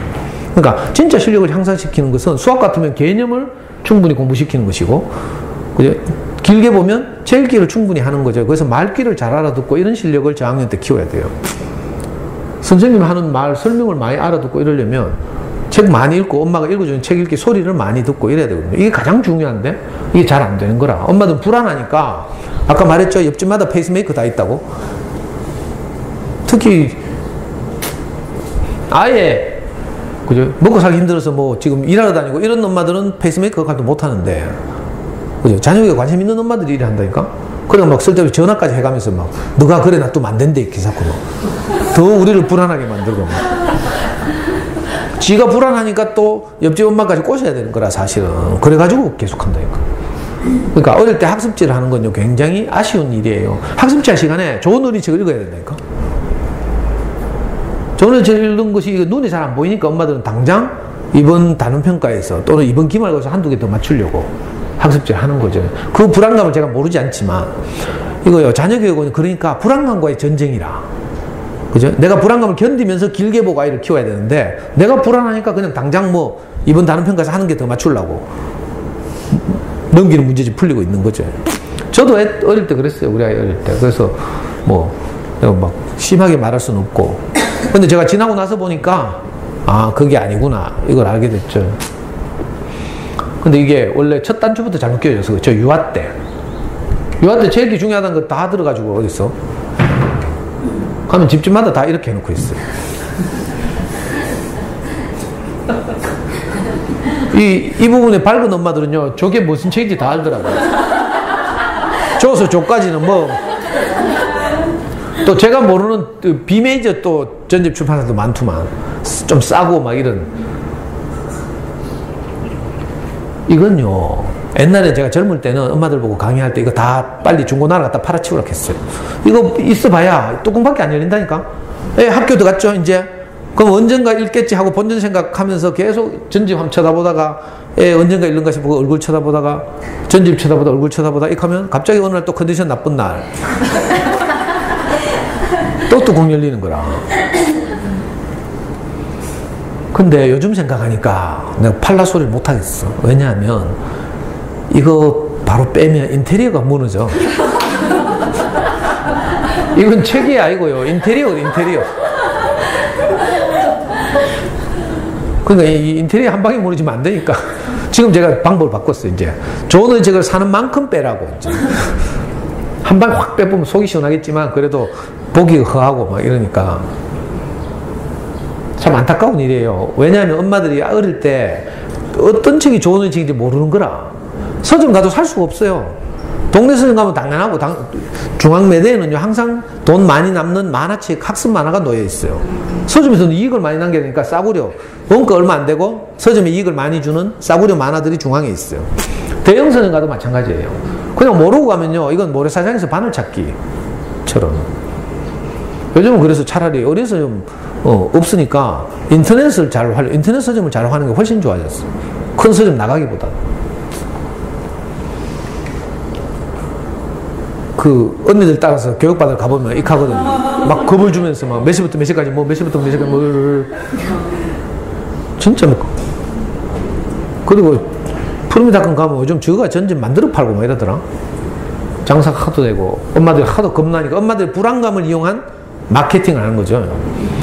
근데요 물론 그 엄마들 생각에는 그래도 그 중에 좋은 점도 있잖아요. 뭐 익하겠지만 진짜 좋은 의책을 딱 만나보면 그죠? 아이들은 손이 안 가 거기에. 저는 이거 실습을 했고요. 우리 연구소를 처음에 개소할 때 공공도서관, 북부도서관에서도 우리한테 3,000권인가 책을 기증했고요. 제 강의를 들었던 많은 엄마들이 어린 서점을 다니면서 사놓은 책들 애들 다 키우고 나서 저한테 다 기증을 했어요. 그래가지고 한 2, 3만 권은 기증받았어요. 그 중에 이제 저를 잘 모르는 엄마들이 자기 집에 쓸데없이 남는 이제 전집 처분한다고 막 보내고 막 이랬어. 그러니까 딱 일견 싸구려 전집들은 제가 다 버리고요. 근데 저하고 친한 이제 강의를 듣고 저를 신뢰하는 엄마들이 이제 같이 일하고 같이 돕고 이렇게 공동체처럼 우리가 이렇게 생각을 하는데 하다 보니까 친한 엄마들이 이건 참 좋은 전집이라고 버리지 말래. 이건 비싸다고 버리지 말라고 하고. 그래가지고 내가 두 종류를 딱 놔둬봤어요. 하나가 뭔가 하면요. 웅진 비주얼 백과라고 있어. 이거 5만 원 비싸다 카대 100만 원 넘도 카대. 근데 그거 읽는 놈 한 놈도 없어요. 요즘 백과사전도 필요 없어 이제. 네이버 검색하면 다 나오니까. 네이버에도 백과가 여러 개 있어요. 또 하나는 프레벨 테마 동화 1, 2 하면서 그 창작 동화도 좀 괜찮잖아요. 그래서 그것도 놔둬봤어요. 근데 한 권씩 잘 만들어진 세계적인 단행본 그림책들 딱 만나니까 애들이 손을 안 대. 이상해요. 정말 좋은 책을 만나면. 저는 어린 서점 다닐 때도 이런 경험을 많이 했거든요. 아이들이 제가 정말 좋아하는 자기 이야기를 다룬 책은 가슴에 이렇게 품고 다녀, 품고. 엄마가 들고 다니는 게 아니라. 어떤 때는 우리 애도 막 서점 가기 싫어가지고 찌랄하고 막 이럴 때 있었어. 그럼 내가 항상 서점 주변에 있는 맥도날드나 롯데리아 데리고 가가지고 지 좋아하는 거 사주고 그리고 꼬셔가지고 데리고 가고. 아까도 말씀드렸지만 제일 마지막에 보시면 지식 책 읽기는요 행복한 책 읽기가 안 돼요. 책 읽기를 즐거워하고 막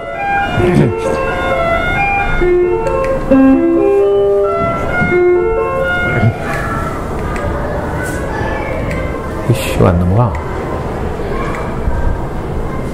이게 안 나온다. 소리가 안 나오네. 생략. 아이들이 진짜 원하는 게 뭔가 하면 아까 저 노래 어른들은 모르는데 막 어린이날 장난감 사주고 놀이공원에 데리고 가면 단주하는데 애들은 뭘 원하는가 하면 사랑을 원하는 거예요. 그 존재적인 지지와 격려.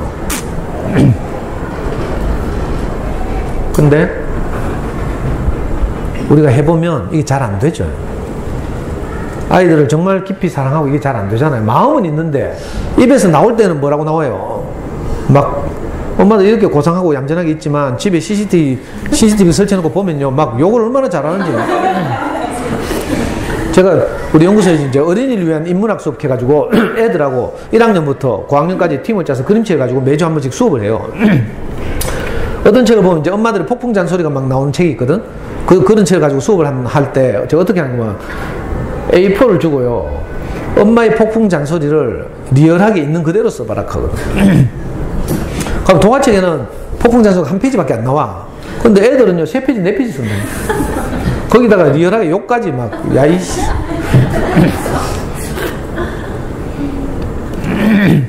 그러니까 우리가 마음으로는 그죠? 내가 겪었던 아쉬움을 우리 아이는 겪게 하고 싶지 않다 이런 마음으로 아이를 키우지만 현실에서는 우리가 불안해가지고 이상하게 아이한테 엄마는 너를 사랑한다 이 말이 나오는 게 아니고 왜 그렇게 뭐 동생하고 사이좋게 안 지낼래? 그래서 하면서 뭐 니는 형이니까 양보해야지 뭐 동생은 어리잖아부터 시작해서 양치는 왜 안 해서 숙제는 날림장은 뭐 하루 종일 쫓아다니면서 그러니까 자 이런 상황에서 애들 자존감은 계속 낮아지는 거죠. 재작년인가 EBS에서 신년 초에 그 새해맞이 다큐멘터리를 3부작을 해서 방영을 했어요. 그 다큐멘터리 이름이 뭐였는가 하면 공부 못하는 아이. 그 평소에 수학 성적 평균이 똑같은 두 집단 10명씩을 모아놓고 실험을 한 거예요. 어떻게 실험을 하는가 하면 교실을 다른 데 집어넣고 한 교실에서는 네가 지금까지 살면서 제일 속상했던 기억을 떠올려서 써봐라 이렇게 10분 동안. 한 집단은 네가 지금까지 살면서 가장 행복했던 기억을 떠올려서 써봐라 이렇게. 평소에 이 아이들이 두 집단의 수학 성적이 똑같아요. 그런데 이 10분 동안 딱 이런 실험을 하고 수학 시험을 쳤어요. 불행했던 속상했던 기억을 10분 동안 떠올린 아이들의 성적이 행복한 기억을 떠올린 아이들의 성적에 비교해서 평균이 7점이 낮았어. 평소에 똑같았는데. 그 전문가가 나와서 해설하대요. 10분 동안 부정적인 이야기를 떠올렸는데 성적 평균이 7점 차이가 난다면 하루 종일 부정적인 이야기를 듣는 우리 아이들 어떻게 되겠냐는 거야. 정답, 바보 된다. 우리가 하루 종일 극하고 있잖아요. 그렇죠? 그래서 제가 해보니까 근데 다행스러운 것이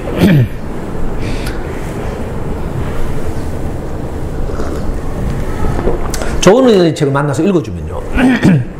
제가 아이한테 미처 하지 못하는 말을 책을 읽어줄 때 대신하게 돼요. 언제까지나 너를 사랑해 이런 그림책이 있거든요. 세계적인 그림책인데 이 책 읽어주다 보면 내가 막 행복해지는 거라. 아이가 늘 뭐 태어나가지고 막 오줌 싸고 똥 싸고 기저귀 갈아주고 하잖아요. 그런데도 엄마는 꼭 애를 재울 때는 엄마는 너를 사랑해 언제까지나. 어떤 일이 있어도 엄마는 너를 사랑해 이렇게 한다니까. 또 애가 너 몇 살 됐어요? 막 아무 버튼이나 누르고 막 쏟고 깨고 막 하잖아요. 속상하죠. 그거 뒤치덕거리 하니라고. 근데 엄마는 항상 재울 때 되면 엄마는 너를 사랑해 언제까지나. 어떤 일이 있어도 엄마는 너를 사랑해. 자장가처럼. 애가 사춘기가 돼가지고 막 머리 기르고 막 가출하고 막 지랄하는데도 엄마가 꼭 잘 때 되면요, 애한테 꼭 엄마는 너를 사랑해, 언제까지나. 어떤 일이 있어도 너를 사랑해. 간다니까. 이런 책 읽어주면요, 내가 평소에 낮에는 일상 때문에 그런 말 못하는데 이상하게 아이한테 다른 마음이 막 생겨서, 소중한 마음이 막 생긴다니까. 그래서 이걸 읽어주고 있잖아요. 그러니까 좋은 어린이책 읽기가 아이들의 정서적인 영역을 많이 도와주는 거야. 그 대표적인 그림책 예를 하나 들면요, 그 우리나라의 중견 그림책 작가 최숙희 씨라고 있는데, 이 아줌마가 지은 책 중에 뭐더라? 엄마가 화났다, 이런 그림책이 있어요. 이거 보면요, 너무 신기하다니까? 우리하고 똑같아. 이 집 꼬마가 이제 초등학교 저학년 여자아이인데, 엄마가 바쁘다고 혼자 들어가서 목욕하라 했어요, 목욕. 근데 애가 들어가서 이제 지가 초등학교 1학년짜리 목욕해야 되니까 막 지 혼자 해야 될 거 아니에요. 그래가지고 막 수세미 막 비누 거품 풀어가지고 막 했는데, 1학년이 비누 거품 양을 조절할 수 있나 없나? 없죠? 그러니까 막 풀어가지고 해가지고 목욕탕이 막 완전히 비누 거품 투성이가 됐어요. 뭐 쏟고 깨고 뭐. 엄마가 아무리 기다려도 안 나오니까 문 열고 뚝 들어가 보니까 목욕탕이 개판 돼 있거든. 그러니까 또 엄마 열받아가지고 막 지랄하는 거라. 그러니까 애는 영문을 모르는 거라. 엄마가 목욕하라 해가 내가 열심히 목욕했는데, 목욕하라 할 때는 언제고 지랄할 때는 언제고. 애가 엄마 막 그렇게 막 고함 지르고 하니까 또 자존감이 막 낮아지는 거지. 좀 있으니까 이번에는 엄마가 짜장면을 시켜주네. 아유, 우리 엄마 웬일이고 하면서 애들 정말 짜장면 좋아하잖아요. 그래, 너무 맛있으니까 막 짜장면을 정신없이 먹었어요. 근데 좀 있으니까 엄마가 또 띄어디만 막 뭐라 하는 거라. 애는 그냥 맛있게 먹다 보니까 땅바닥에 좀 뭐 흘렸겠죠. 퍼지르고 얼굴에도 막 범벅이 되고 막. 근데 엄마가 막 또 뭐라 해요. 그래가 짜장면 시켜줄 때는 언제고 또 짜장면 먹는다고 찌랄하고 막. 애가 영문을 모르고 또 기가 죽는 거야. 또 좀 있다가 엄마가 혼자 놀락해가지고 얘가 할 수 없이 혼자 놀아야 되니까 스케치북 들고 와서 그림을 그리기 시작했어. 근데 얘가 상상력이 굉장히 뛰어난가 봐. 그 상상력을 스케치북에 다 표현하려니까 공간이 부족해. 그래, 옆불떼기 보니까 벽이 있어. 와, 여기다 하면 되겠다 하면서 막. 근데 좀 이따 엄마가 뛰어오더니만 막 낙서했다고 막 또. 하는 것마다 엄마한테 혼나네. 그러니까 애가 자존감이 어떻게 되죠? 툭툭툭 떨어지는 거죠. 이걸 그 작가는 애가 작아진다고 묘사했어요. 나중에 보니까 점점 작아져가지고 하는 짓마다 혼나니까 애가 없어졌어. 너무 작아져가지고. 그제서야 엄마가 놀래가지고 막 울면서 이제 우리 딸 찾으러 다니는 거라. 온 동네 방네. 근데 얘가 어디 가고 없는 게 아니고 너무 작아져서 엄마 치마 밑에서 잠들어 있었어, 울다가. 아이들 가끔 보다 보면 울다가 잠드는 경우 있잖아요. 울다가 지쳐서 잠들고 있었는데 엄마가 막 울면서 돌아다니는 거 보니까 깬 거라. 보니까 엄마가 자기 찾으면서 막 우는 거라.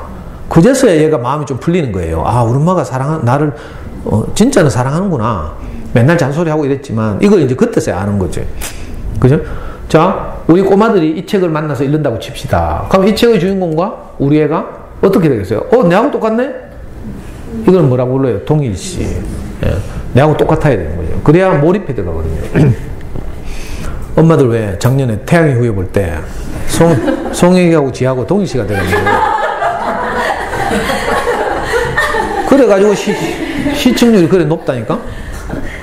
그죠? 재밌으려면 연속극이 자기 주인공이 지하고 동일시 돼야 돼요. 아이들 똑같아요. 그리고 거기서 엄마한테 혼날 때 울고 또 엄마가 사랑한다고 안아주고 이러면 울고 이러면서 어떻게 돼요? 자기 내면이 청소되는 거라. 이걸 정화라고 하죠. 자기 정화, 카타르시스. 뭐 속상할 때 한 번씩 운다든지 이러면 조금 풀리거든요. 이런 거 있죠. 아니면 잠을 푹 잔다든지 이러면 좀 풀리고. 이런 것처럼 우리 아이들도 우리하고 엄마 아빠하고 일상을 살면서 이런저런 상처들이 있잖아요. 근데 이런 책을 읽다 보면 좀 풀리는 거죠. 그리고 그때 책 듣고 나면 뭘 알게 돼요? 아까 혼낼 때는 막 헐 것 같았지만 알고 보니까 엄마는 나를 사랑하는구나. 이걸 아는 거라. 이게 아주 중요하죠. 안 그러면 엄마에 대해서 항상 두려움밖에 없거든요. 근데 속마음은 안 그렇다. 이걸 알게 되는 거죠. 좋은 어린이책을 읽으면 이렇게 우리가 참 쉽게 하기 어려운 위로와 격려 이런 것들을 아이한테 하게 돼요. 그리고 뭘 하나 깨닫게 되는데 이걸 보고 통찰이라고 불러요. 깨달음, 인사이트니스. 그죠? 그러니까 우리 아이들이 좋은 어린이책을 만나서 우리가 자꾸 읽어주고 하다 보면요, 많은 위로가 된다니까, 아이들한테. 우리한테도 위로가 되고요. 내가 막 혼내고 나서 미안했는데 그죠? 사과할 기회도 얻게 되고요. 저는 이런 거 진짜 많이 써요. 애하고 많이 울기도 하고요. 감동적인 책을 만나면. 좋은 책이 진짜 많은데 이런 작업들을 하는 거예요. 그러면 우리가 하기 어려웠던 것들을 책의 힘을 빌려서. 그죠? 저는 이런 어린 책을 아이와 함께 읽으면서 제가 점점 인간이 되었어요. 그전에는 항상 이런 태도였어요. 네가 100점 맞으면 아빠는 너를 사랑하고 한 개라도 틀리면 넌 뒤진다. 내가 이런 태도로 아이를 키웠다니까. 어릴 때는 공부가 제일 중요하다고 생각했어요. 근데 하다 보니까 그게 아니고 사실은 내가 원래 아이를 키우려고 마누라한테 뺏어왔던 이유는요. 제 인생의 아쉬움을 우리 아이한테는 대물림하고 싶지 않아서 제가 정말 돕고 싶었거든요. 그죠? 아빠 역할을 하고 우리 아이 어려울 때마다 아빠가 있어서 조언하고 돕고 이러고 싶었어요. 근데 이상하게 그놈의 공부만 하면 안 되는 거라. 너무 슬픈 일이죠. 근데 이제 저는 참 운 좋게도 좋은 은혜책을 아이와 함께 읽어주면서 이 부분이 많이 이렇게 변화했죠. 제가 성숙해 가는 거예요. 우리가 아이를 키우는 과정에서 우리는 나이가 점점 들어가잖아요. 나이가 들어가는 게 아니고 사실은 성숙해 가는 거죠. 그게 우리 진짜 위로고 소망이고 이래요. 옛날 어른들은 막 고리타분하게 막 자기 생각에 갇혀 있잖아요. 그럼 젊은 사람들이 싫어하죠. 어른들 피하고 이러잖아요. 근데 우리는 아이를 키우는 과정에서 아이하고 항상 부딪히면 내 생각을 내려놓고요. 나중에 제가 어디까지 갔는가 하면 아빠는 어떤 경우에도 너를 사랑한다. 이렇게까지 왔어요. 어떤 경우에도. 옛날에는 안 그랬거든요. 100점 맞으면. 근데 제가 진짜 우리 아이 고등학교 1학년 때 제가 어떻게 맨날 아이 발로 차고 이랬는데도 좋은 아빠로 소문나가지고 제가 방송에 출연했어요. 토요일 아침마당에 출연해가지고 1시간 동안 녹화를 했는데 원래 우리 애가 같이 출연하기로 했는데 임마 고등학교 1학년 때 쪽팔린다고 안 나간대. 그 마지막에 그 사회자가 아나운서가 저보고 아드님 녹화 방송 볼 테니까 마지막으로 한마디 하래요. 그래가지고요 제가 카메라를 딱 응시하고 아이들도 왜 카메라를 응시하죠. 아이돌 애들 보면 그거 다 훈련하는 거라. 우리는 카메라 못 보고 사회자 보고 막 이렇게 하잖아요. 근데 프로들은 딱 카메라를 본다. 저도 배워가지고 이제 카메라 딱 쳐다보고 진짜 그렇게 말했어요.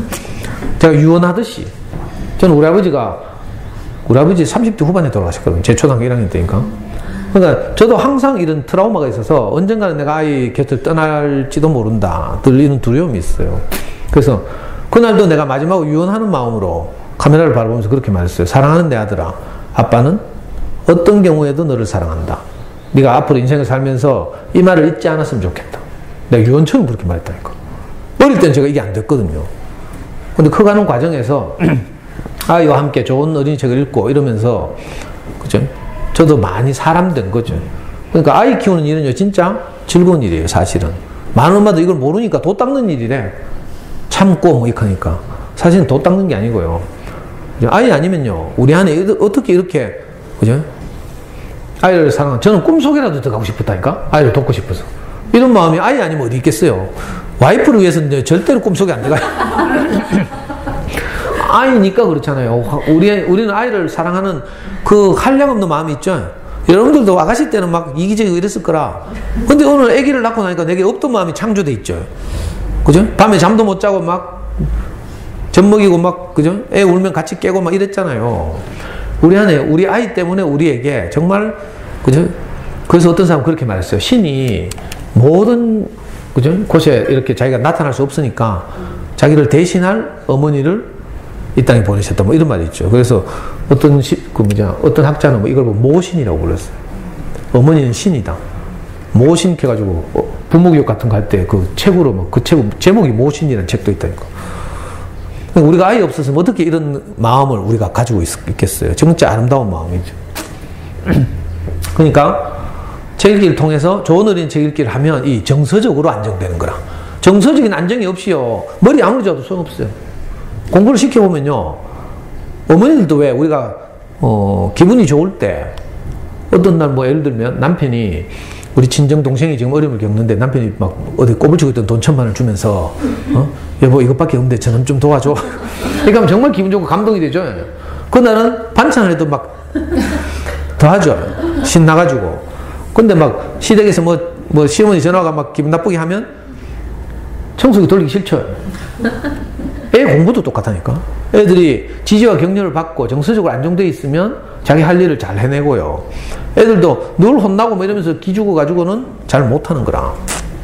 그래서 아까 책을 많이 읽으면 인지 영역이 발달한다고 했는데 그 인지 영역 발달만으로는 안 되고요. 정서적으로도 어떤 책을 읽느냐가 훨씬 중요하다 이런 뜻이에요. 에어컨 껐죠? 더워 죽겠네. 여러분들 그냥 앉아 있으니까 그렇지 나는 막 떠들잖아요.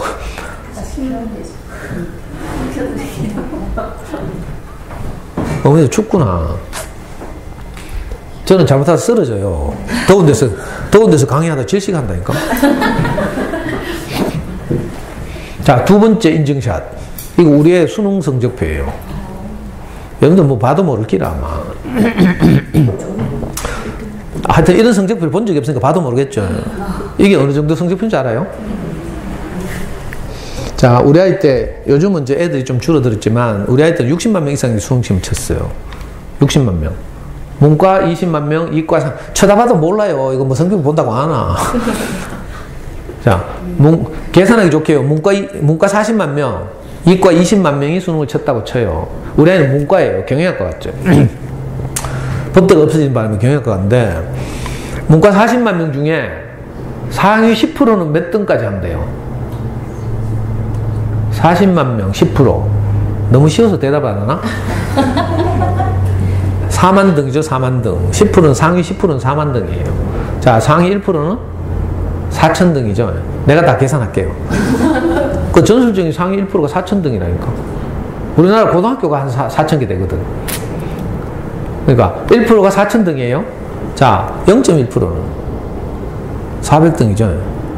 요 수능 성적표는요, 우리 아이가 한 200등에서 250등 한 수능 성적표예요. 무슨 말인지 알겠어요? 0.05%. 아무도 안 했다 했어요? 영어도 우리는 학원 다닌 적도 없고요. 학습지 한 적도 없고, 외국에 나간 적도 없어요. 잠수는 애들이 소문난 영어 공부법 하면서. 도서관에 오면 있어요. 엄마표 영어 하는 거, 엄마표 영어. 어릴 때 우리 아이는 비디오를 엄청 보여줬어요. 초등학교 고학년 때부터 중학교 때까지. 그걸로 영어 끝났다니까. 내년에 또 불러주시면 내가 영어 이야기를 한번 하든지, 아니면 수학 공부 이야기를 하든지. 학교마다 제가 처음 갈 때는 체읽기 하지만 내년에 또 부르면 체읽기 이야기하면 지겹잖아요. 그러니까 수학 공부, 생명을 살리는 수학 공부. 애들 수학 공부하다 다 죽거든. 아, 진짜요. 지난 토요일도 어디 조야초등학교에서 불러가지고 영어 공부 이야기 했구나. 그러니까 해마다 이렇게, 원래 교육청에서요, 작년에 부른 선생님 또 부르지 말라 하거든? 담당 선생님 있죠? 학부모부장들한테 연수할 때 그렇게 해요. 왜냐하면 엄마들이 싫어한다고. 작년에 어떤 선생님 또 와가 똑같은 잔소리 하거든? 교양선생님, 특히 은퇴한 교양선생님들 와가지고 그럼 엄마들 지겨워가지고 그런 이야기 하면 안 되지. 근데 이제 저는 희한하게 엄마들이 자꾸 부르더라. 내년에는 그래가지고 이 과목을 정해줘요. 과목을 정해서 또 부르더라니까. 희한한데 내년에는 수학 이런 식으로. 아니 얼마 전에 4월달에 우남초등학교 갔는데 칠곡이 우남초등학교라고 있어요. 제가 이 체육기 강의를 했거든요. 그 희한하대. 내년에 내가 필요하면 또 부르시라고 언제든지 오겠다고 했는데 이 엄마들이 모여서 끝나고 나서 회의를 하더만은 바로 교장 선생님한테 찾아가가지고 내년까지 기다리기 어렵다 하면서 7월달에 한 번 더 부르자 하면서. 학부모 연수 계획은 벌써 짜져 있어요. 학부모 연수 말고 따로. 그러니까 7월 13일에 내가 가가지고 수학 공부 이야기 하기로 약속해놨어요. 내가 이런 학교 처음 봤어요. 내년에 부르는 학교는 많지만 바로 성질 진짜 급한가 봐, 엄마들이. 코디가 급하든지 제가 왜 이런 걸 보여드리는가 하면, 그죠? 우리가 불안해서 그렇지 사실은 꼭 해야 되는 사교육 없어요. 꼭 해야 되는 거 없어요, 진짜. 수학 공부하고 좀 커서 영어 공부하고 이거 균형을 잘 잡아서 조금씩 해나가면 되죠. 자기주도적으로. 우리 아이는 진짜 자기주도적으로 컸어요. 자기주도적으로 한다고 지가 시간 돼가지고 책상에 뛰가고 공부하고 이건 미친놈이죠. 그런 놈 없어요. 우리는 한 번도 제 시간에 책상에 뛰간 적이 없어요. 그래서 제가 7시만 되면 저녁 7시 딱 하죠. 이제 약속을 하고 저녁 먹고 나서 7시가 되면 수학 공부하러 책상에 가기로 약속을 해놨어. 근데 한 번도 스스로 안 가. 레고 놀이 한다고 안 가고. 그러니까 내가 애들 어려서 시간 관리를 못 해요. 그러니까 시간을 알려주고 이제 약속을 하고 이렇게 아이가 부담스럽지 않을 만큼 부담을 느끼면 아예 엄두를 못 내거든요. 그래서 가볍게 애게 이 정도 이럴 정도로 공부량을 줄이면 할 수 있어요. 혹시 궁금하시면 나중에 강의 끝나고 다음 카페 대구 부모교육연구소를 검색하시면 제가 10년 동안 한 모든 강의가 동영상으로 다 촬영돼서 올라가 있고 mp3도 올라가 있어요. 그리고 제가 우리 연구소나 어린 서점에서 강의할 때는요, 이렇게 하루 만에 끝내는 게 아니라 한 학기 동안 하거든요. 책 읽기도 한 학기. 한 학기면요, 1학기 하면 보통 18번, 19번 해요. 또 수학 공부법도 그렇고요. 한 학기씩 정해서 해요. 영어도 그렇고, 엄마표 영어. 지금은 이제 이걸 막 1시간, 2시간 만에 줄여서 말하려니까 제가 바쁘잖아요. 말도 빨리 하고 이런데, 우리 그 카페 가시면, 그죠? 체계적으로 한 학기 동안 한 강의들도 있어요. 그걸 차근차근 이렇게 들어보시면 혹시 좀 도움이 될지도 모르겠어요. 사교육비를 제작할 수도 있고. 지금까지 많은 말씀을 드렸는데 사실은 이 첫 번째 때문에 아이가 책을 좋아하게 하려면 이 4가지 조건이 필요한데 제 생각에는 이 4가지가 갖춰지면 아이가 책을 좋아하게 돼 있어요. 그런데 그 중에서 가장 중요한 게 첫 번째, 저희 엄마가 책 읽기를 정말 소중하게 생각해야 된다. 근데 관념적으로 책 읽기 중요하다고 뭐 전집이나 사놓고 뭐 일을 다 한 것처럼 이렇게 생각하고 있죠. 그러니까 애들이 지식 좀 이렇게, 진짜 애 책 좋아하는 애들은 어릴 때라도 전집도 읽거든요. 근데 이게 연결이 안 돼. 초등학교 들어오고 이렇게 하면서 이게 읽기가, 유아기 때 했던 읽기가 연결이 안 돼. 왜? 책의 맛을 모르기 때문에 그렇죠. 책은요, 읽으면 재미가 있어야 돼요, 첫째. 재미가 서양 책들은 외국 동화책 번역한 건 정말 재미있거든요. 창의적이고. 아니면 감동이 있어야 돼요. 아니면 애들이 막 슬프대. 슬퍼서 못 읽겠다는 거 있어요. 이런 게 이제 좋은 책이라 이 슬프다는 걸 느끼는 거죠. 그래서 난 슬퍼서 이 책 못 읽겠어 이런 애들이 있다니까. 얘는 책의 맛을 아는 거예요. 막 불행하고 막 이러니까 속상해서 못 읽겠다는 거랑. 이건 좀 크면 읽죠. 자, 이런 애들은 이미 책의 맛을 알게 된 거죠. 근데 지식을 습득하게 되는 책 읽기는 책의 맛을 몰라. 머릿속에 아는 건 많은데. 그러니까 나중에 되면 시시해져요. 책 읽기가. 동화책 읽는 게 시시해지죠. 그러니까 못 읽는 거죠. 학교 교과서가 다 동화책에서 뽑아온 건데. 교과서 뒤에 보면요, 이제 교과서의 본문을 어디서 뽑아왔는지 목록이 쫙 나오죠. 거기 목록 보면요, 전집 하나도 없어요. 만화책 하나도 없고요. 다 잘 만들어진 단행본 어린이 책에서 교과서 원본을 뽑아온 거예요. 그리고 아이들에게 책 읽을 시간이 있어야 돼요. 시간, 여유. 제가 말하는 시간이란 피아노 갔다가 태권도 가기까지 1시간 남았으니까 그때 책 읽으라. 이거 아니고요. 이건 짜투리 시간이죠. 이렇게 책 읽으라고 하면 애들이 어떻게 해요? 항상 뭐 태권도 시간 됐는가 쳐다봐야 되고 막 이러니까 대부분 건성으로 읽어요. 그리고 이런 시기에는 주로 만화책들죠. 집중을 별로 안 해도 되는 거. 그래서 책 읽기는 언제 해야 되는가 하면 저녁에 저녁상 물리고 나서 여유 있을 때. 이럴 때 이제 그죠? 탁자 앞에 가족들이 모여서 같이 책을 읽고 보드게임도 하고 그죠? 수학 같은 거 할 때도 꼭 기탄이나 뭐 구몬이나 이런 것만 하는 게 아니라 연필과 종이로만 수학하면 안 되고요. 1학년 같으면 예를 들면 2와 3을 가지고 수 모으고 수 나누고 이렇게 하죠. 가르기와 모으기 이런 거 하잖아요. 이걸 연필과 종이로 계속 반복하면 실증 나잖아요. 지쳐요. 그렇게 하지 말고 저거 있잖아요. 저거 뭐고 할리갈리 알아요? 할리갈리 가지고 가족이 게임을 하는 거야. 게임. 카드를 뒤집으면 바나나가 나오고 레몬이 나오면 나오죠. 그래서 똑같은 과일 5개가 되면 종을 먼저 치면 카드를 다 뺏어가는 이런 거 하면요, 자기도 모르는 사이에 재미있게 게임을 하면서 수 나누기, 수 모으기가 저절로 되는 거라. 할리갈리 해보면요, 초등 4학년, 5학년도 좋아해요.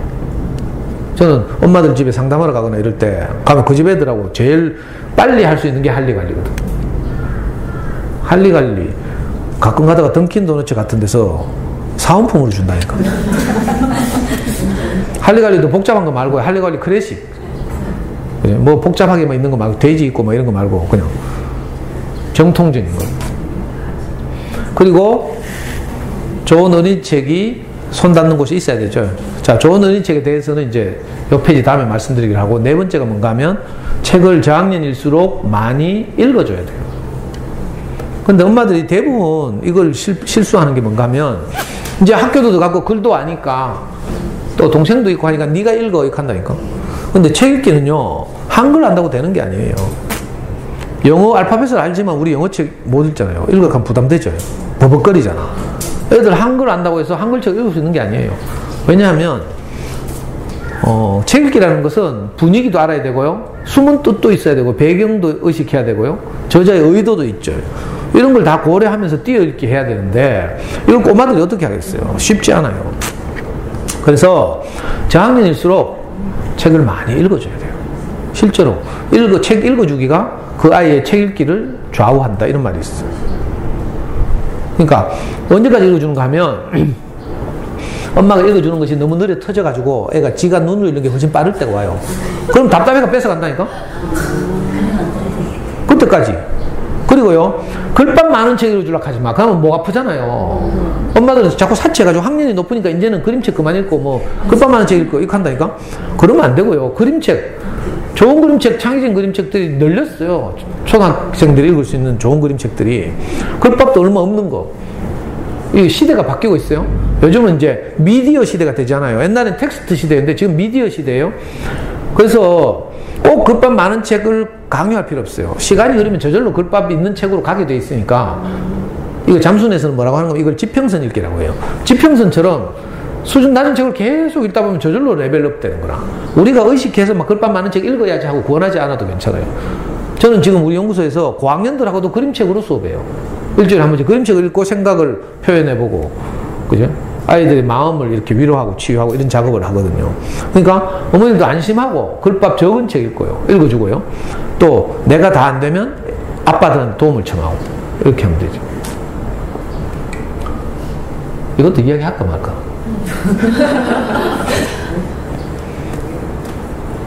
이건 뭔가 하면요, 우리 아이가 2년 전에 25살 때 어느 날 카톡이 왔어요. 제가 일요일날 교회 앉아가지고 목사님 말씀 듣고 있는데, 내가 서울에서 카톡이 왔어. 8월 달에.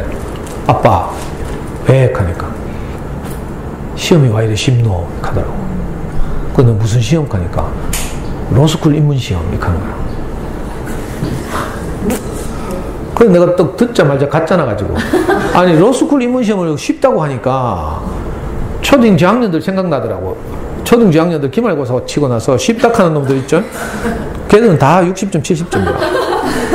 이거 아직 난이도 구분이 안 되는 거거든요. 똥인지 된장인지. 그러니까 다 쉽다 해요. 근데 진짜 똑똑한 애들은요, 한 문제가 아리까리 해가지고 막 시험 끝나고 나면 책 찾아보고 이런다니까. 이런 애들은 95점, 100점이라. 근데 너무 쉬워 하면서 막, 이런 애들 보면 다 70점 수준이야. 그래서 저는 우리 애도 그 짝인 줄 알았어요. 왜냐면 제가 어릴 때부터 이제 제가 막 이렇게 형편만 좋았으면 제가 공부 열심히 해서 서울법대 가서 막 판검사가 되고 싶었는데, 이제 중고등학교 못 다녔잖아요. 그래서 저는 뭐 어쩌고 공장 다니다 경대법대 갔어요. 그 법대 가가지고 이제 사법시험 공부를 해야 되는데, 제가 그만 운동권에 들어가가지고 맨날 돌 던지고 활벽 던지고 이러다가 사실 사법시험 공부 못 했거든요. 수배받아가 도망 다니고 막 이러느라고. 그래서 이제 우리 애한테는 내가 이제 어릴 때부터 세뇌를 시켰어요. 너는 아빠의 뒤를 이어서 법률가가 되라 하면서. 근데 우리 애가 좀 크니까, 우리 애가 고등학교, 중학교 때쯤 되니까 우리나라 법대가 다 없어지더라. 로스쿨이 도입되고 명문대학의 법대가 다 없어졌어요. 그 이씨 하나님이 내 길을 막락하면서 할 수 없이 우리는 경영학과 가죠. 경영학과. 문과에서 갈 데가 경영학과밖에 없어가지고.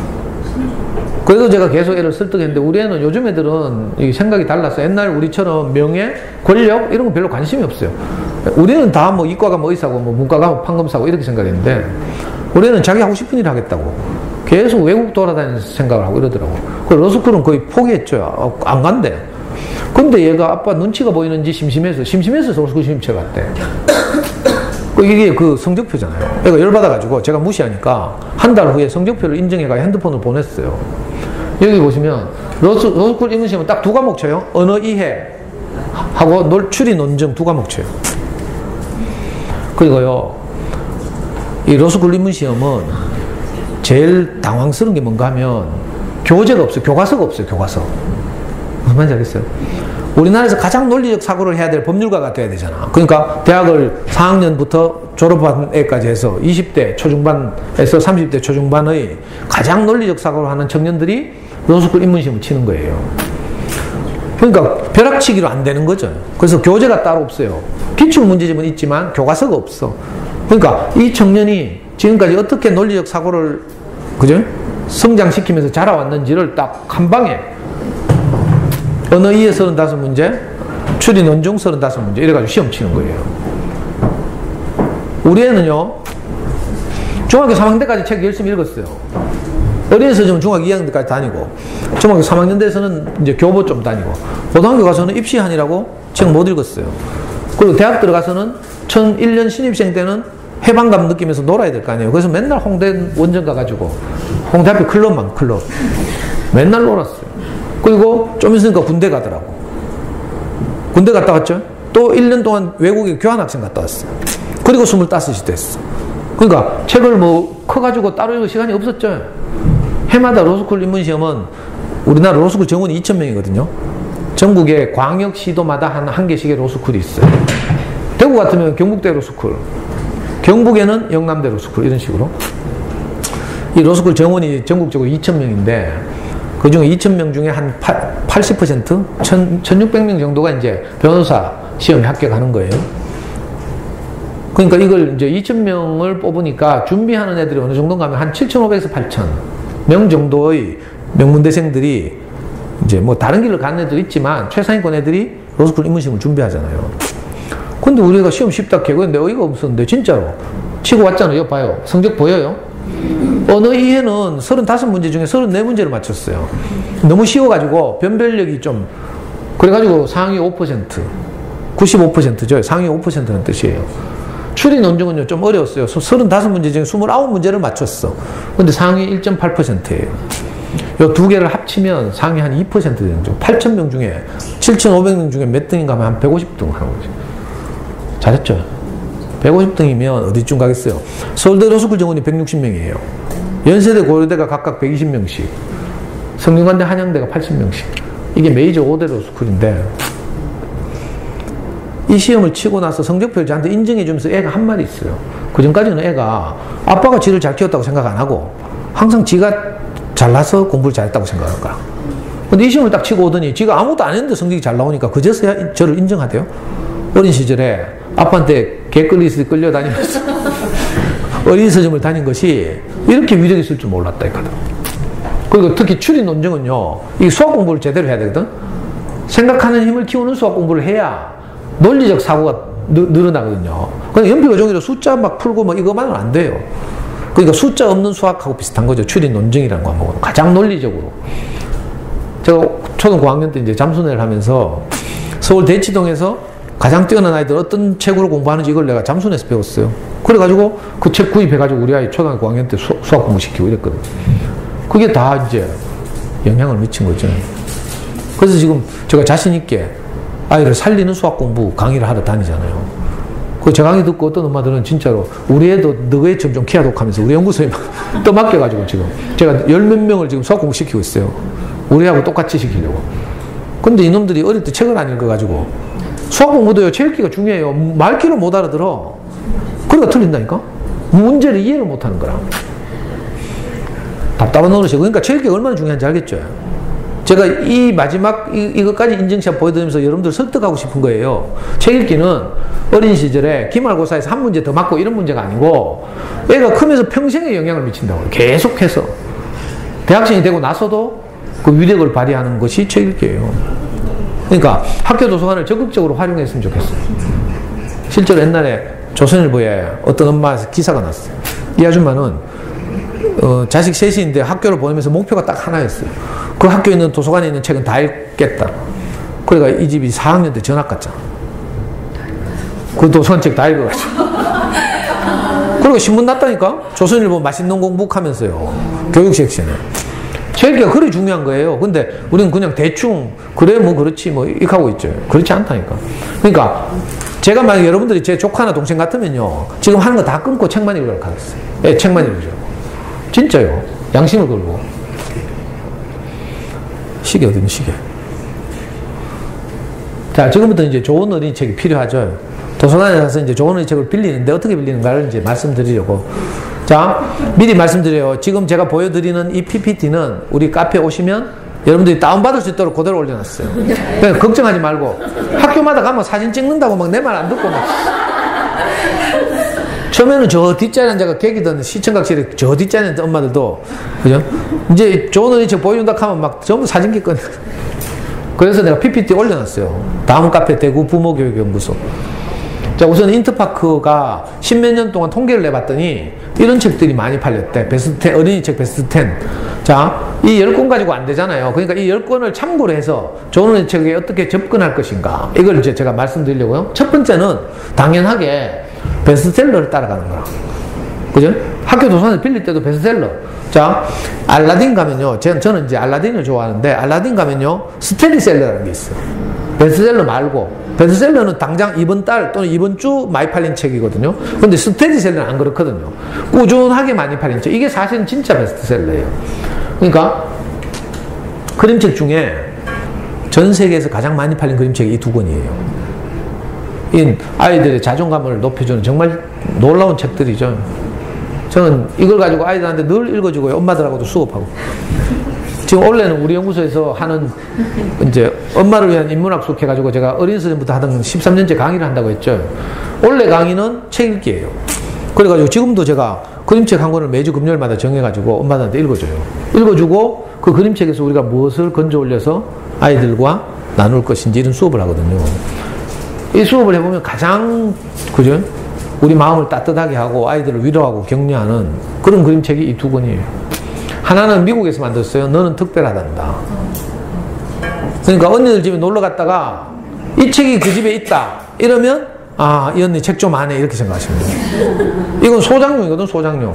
이게 전 세계적으로 4천만 부 팔린 책이에요. 너는 특별하단다. 그리고 언제까지 너를 사랑해. 이건 캐나다에서 만든 책인데요. 이것도 2,500만 부 팔렸어요. 이거 인터넷에 검색 잘하시면 영어 버전 자장가도 있어요. 이 책에서 계속 그 이야기를 하거든요. 그죠?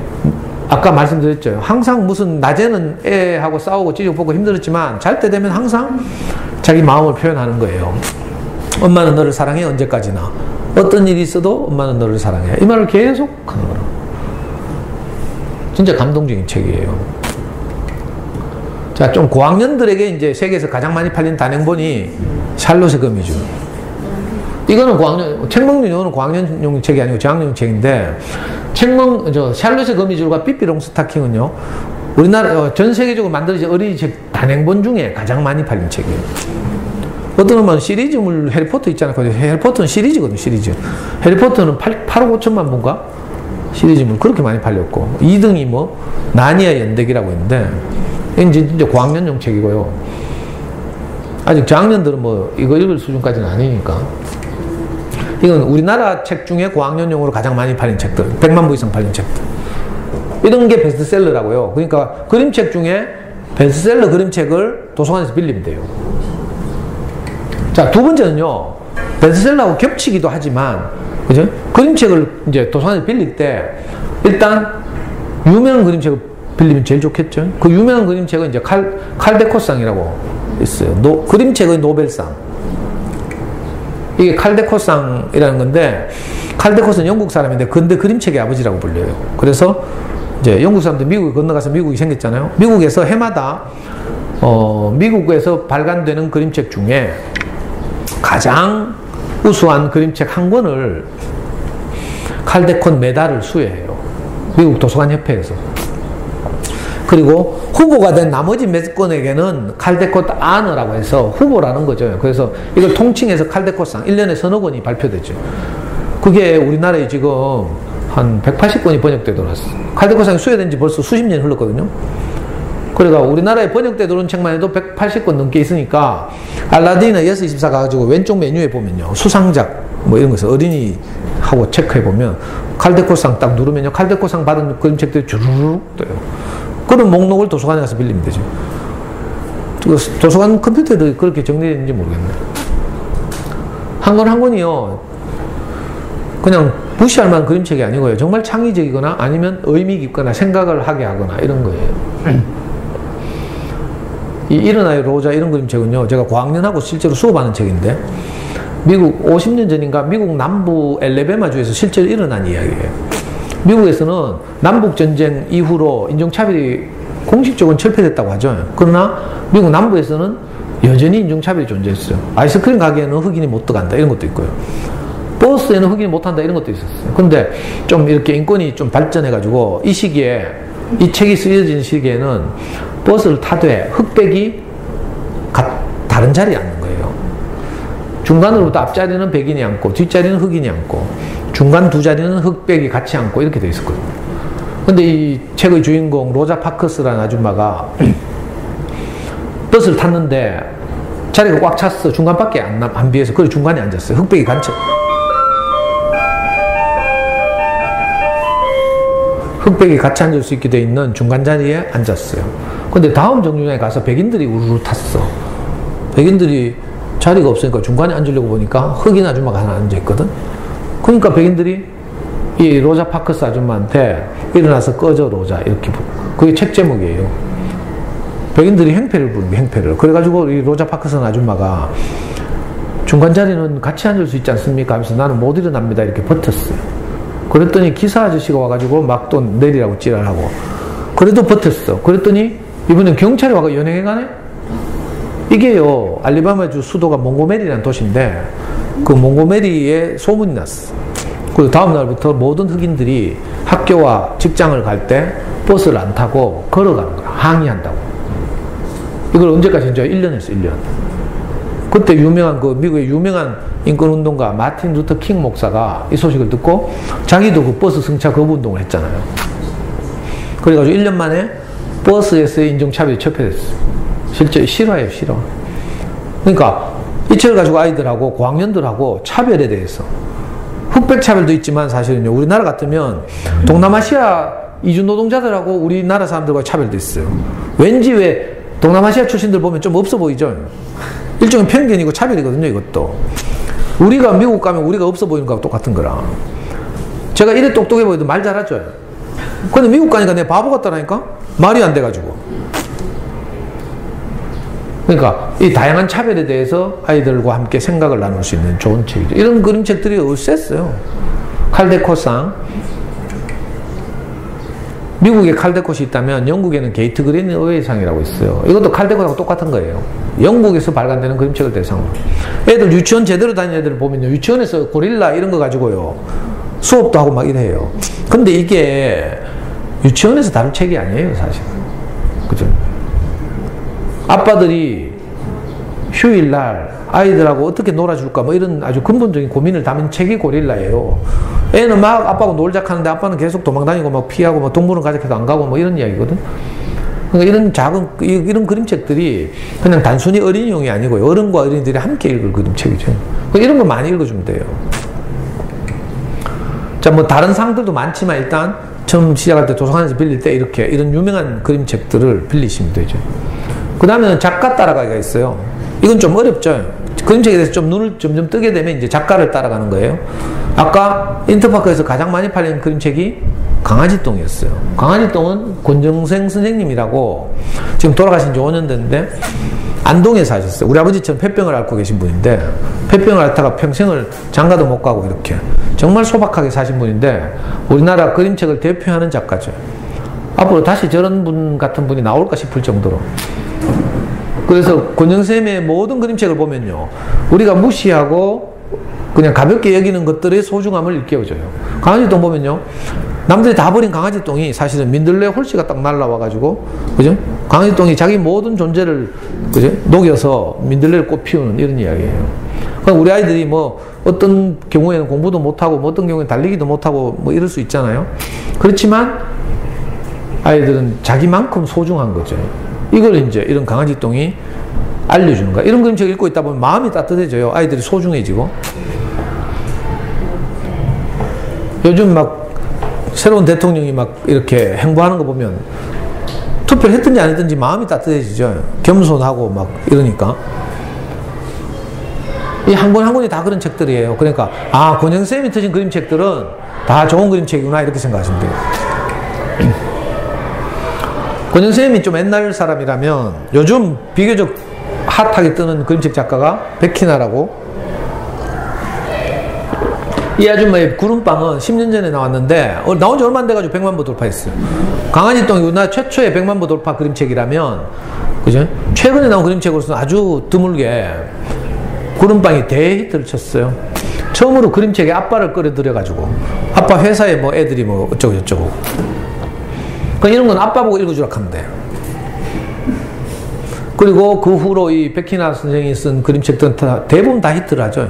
장수탕 선생님 보면 애들이 정말 좋아하죠. 재래식 목욕탕에서 일어나는 상상 에피소드 이런 건데, 이 보면 이 장수탕에 있는 저 할매가 그림이 아니고 저거, 그죠?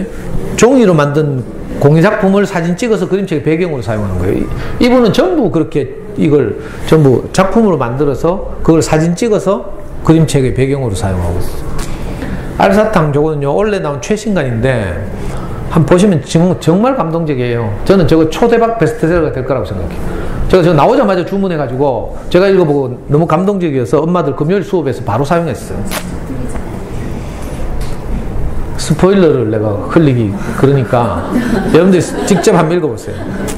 한 권 한 권 이야기하려고 하면 저는 우리 연구소에서는 이 한 권을 가지고 1시간 반을 강의하거든요. 근데 지금은 이제 책 소개를 하고 이제 어머니들로 하여금 좋은 어린이책의 세계로 제가 이렇게 이끌고 싶어서 이제 그냥 간략하게 소개하는 거예요.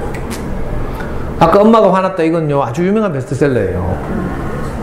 너는 기적이야 이런 것도 정말 마음을 따뜻하게 하고요. 외국의 그 전설적인 그림책 작가들 있죠. 아까 말한 칼데콧이나 게이트 그린웨이 상을 받았던 주옥 같은, 뭐 여러분들이 다 아시는 뭐 앤서니 브라운 뭐 원화전 많이 하잖아요.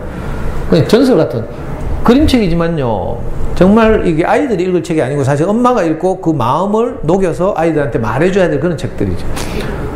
여기 알도라는 그림책은요, 옛날에 어떤 대학의 논술시험에 나왔다니까. 알도에 나온 내용을 주고 또 물론 다른 지문도 섞어주고 뭘 해봐라 하면서, 여러분 아이들 마음속에 있는 영혼의 친구를 보고 알도라고 이름을 붙였어요. 저걸 의인화시켜서 토끼처럼 그려낸 거죠. 아이들은 한편으로 마음속에 두려움 이런 게 있잖아요. 그럴 때마다 또 다른 생각이 있다니까, 괜찮아 나는 할 수 있을 거야. 이게 알도죠. 알도. 아이들의 용기를 주고 격려를 하는, 그죠? 내면 안에 있는 또 다른 나 이거죠. 이걸 이제 잘 형상화낸 신기한 일이에요. 어른들은 이런 거 잘 못 보거든요. 어른들은 표면만 봐요. 표면만. 지각대장 존 봐도요, 애가 맨날 지각을, 애가 담임선생님이 막 지각대장 존 책만 넘기면요 속 표정이 뭔 줄 알아요? 빡빡이.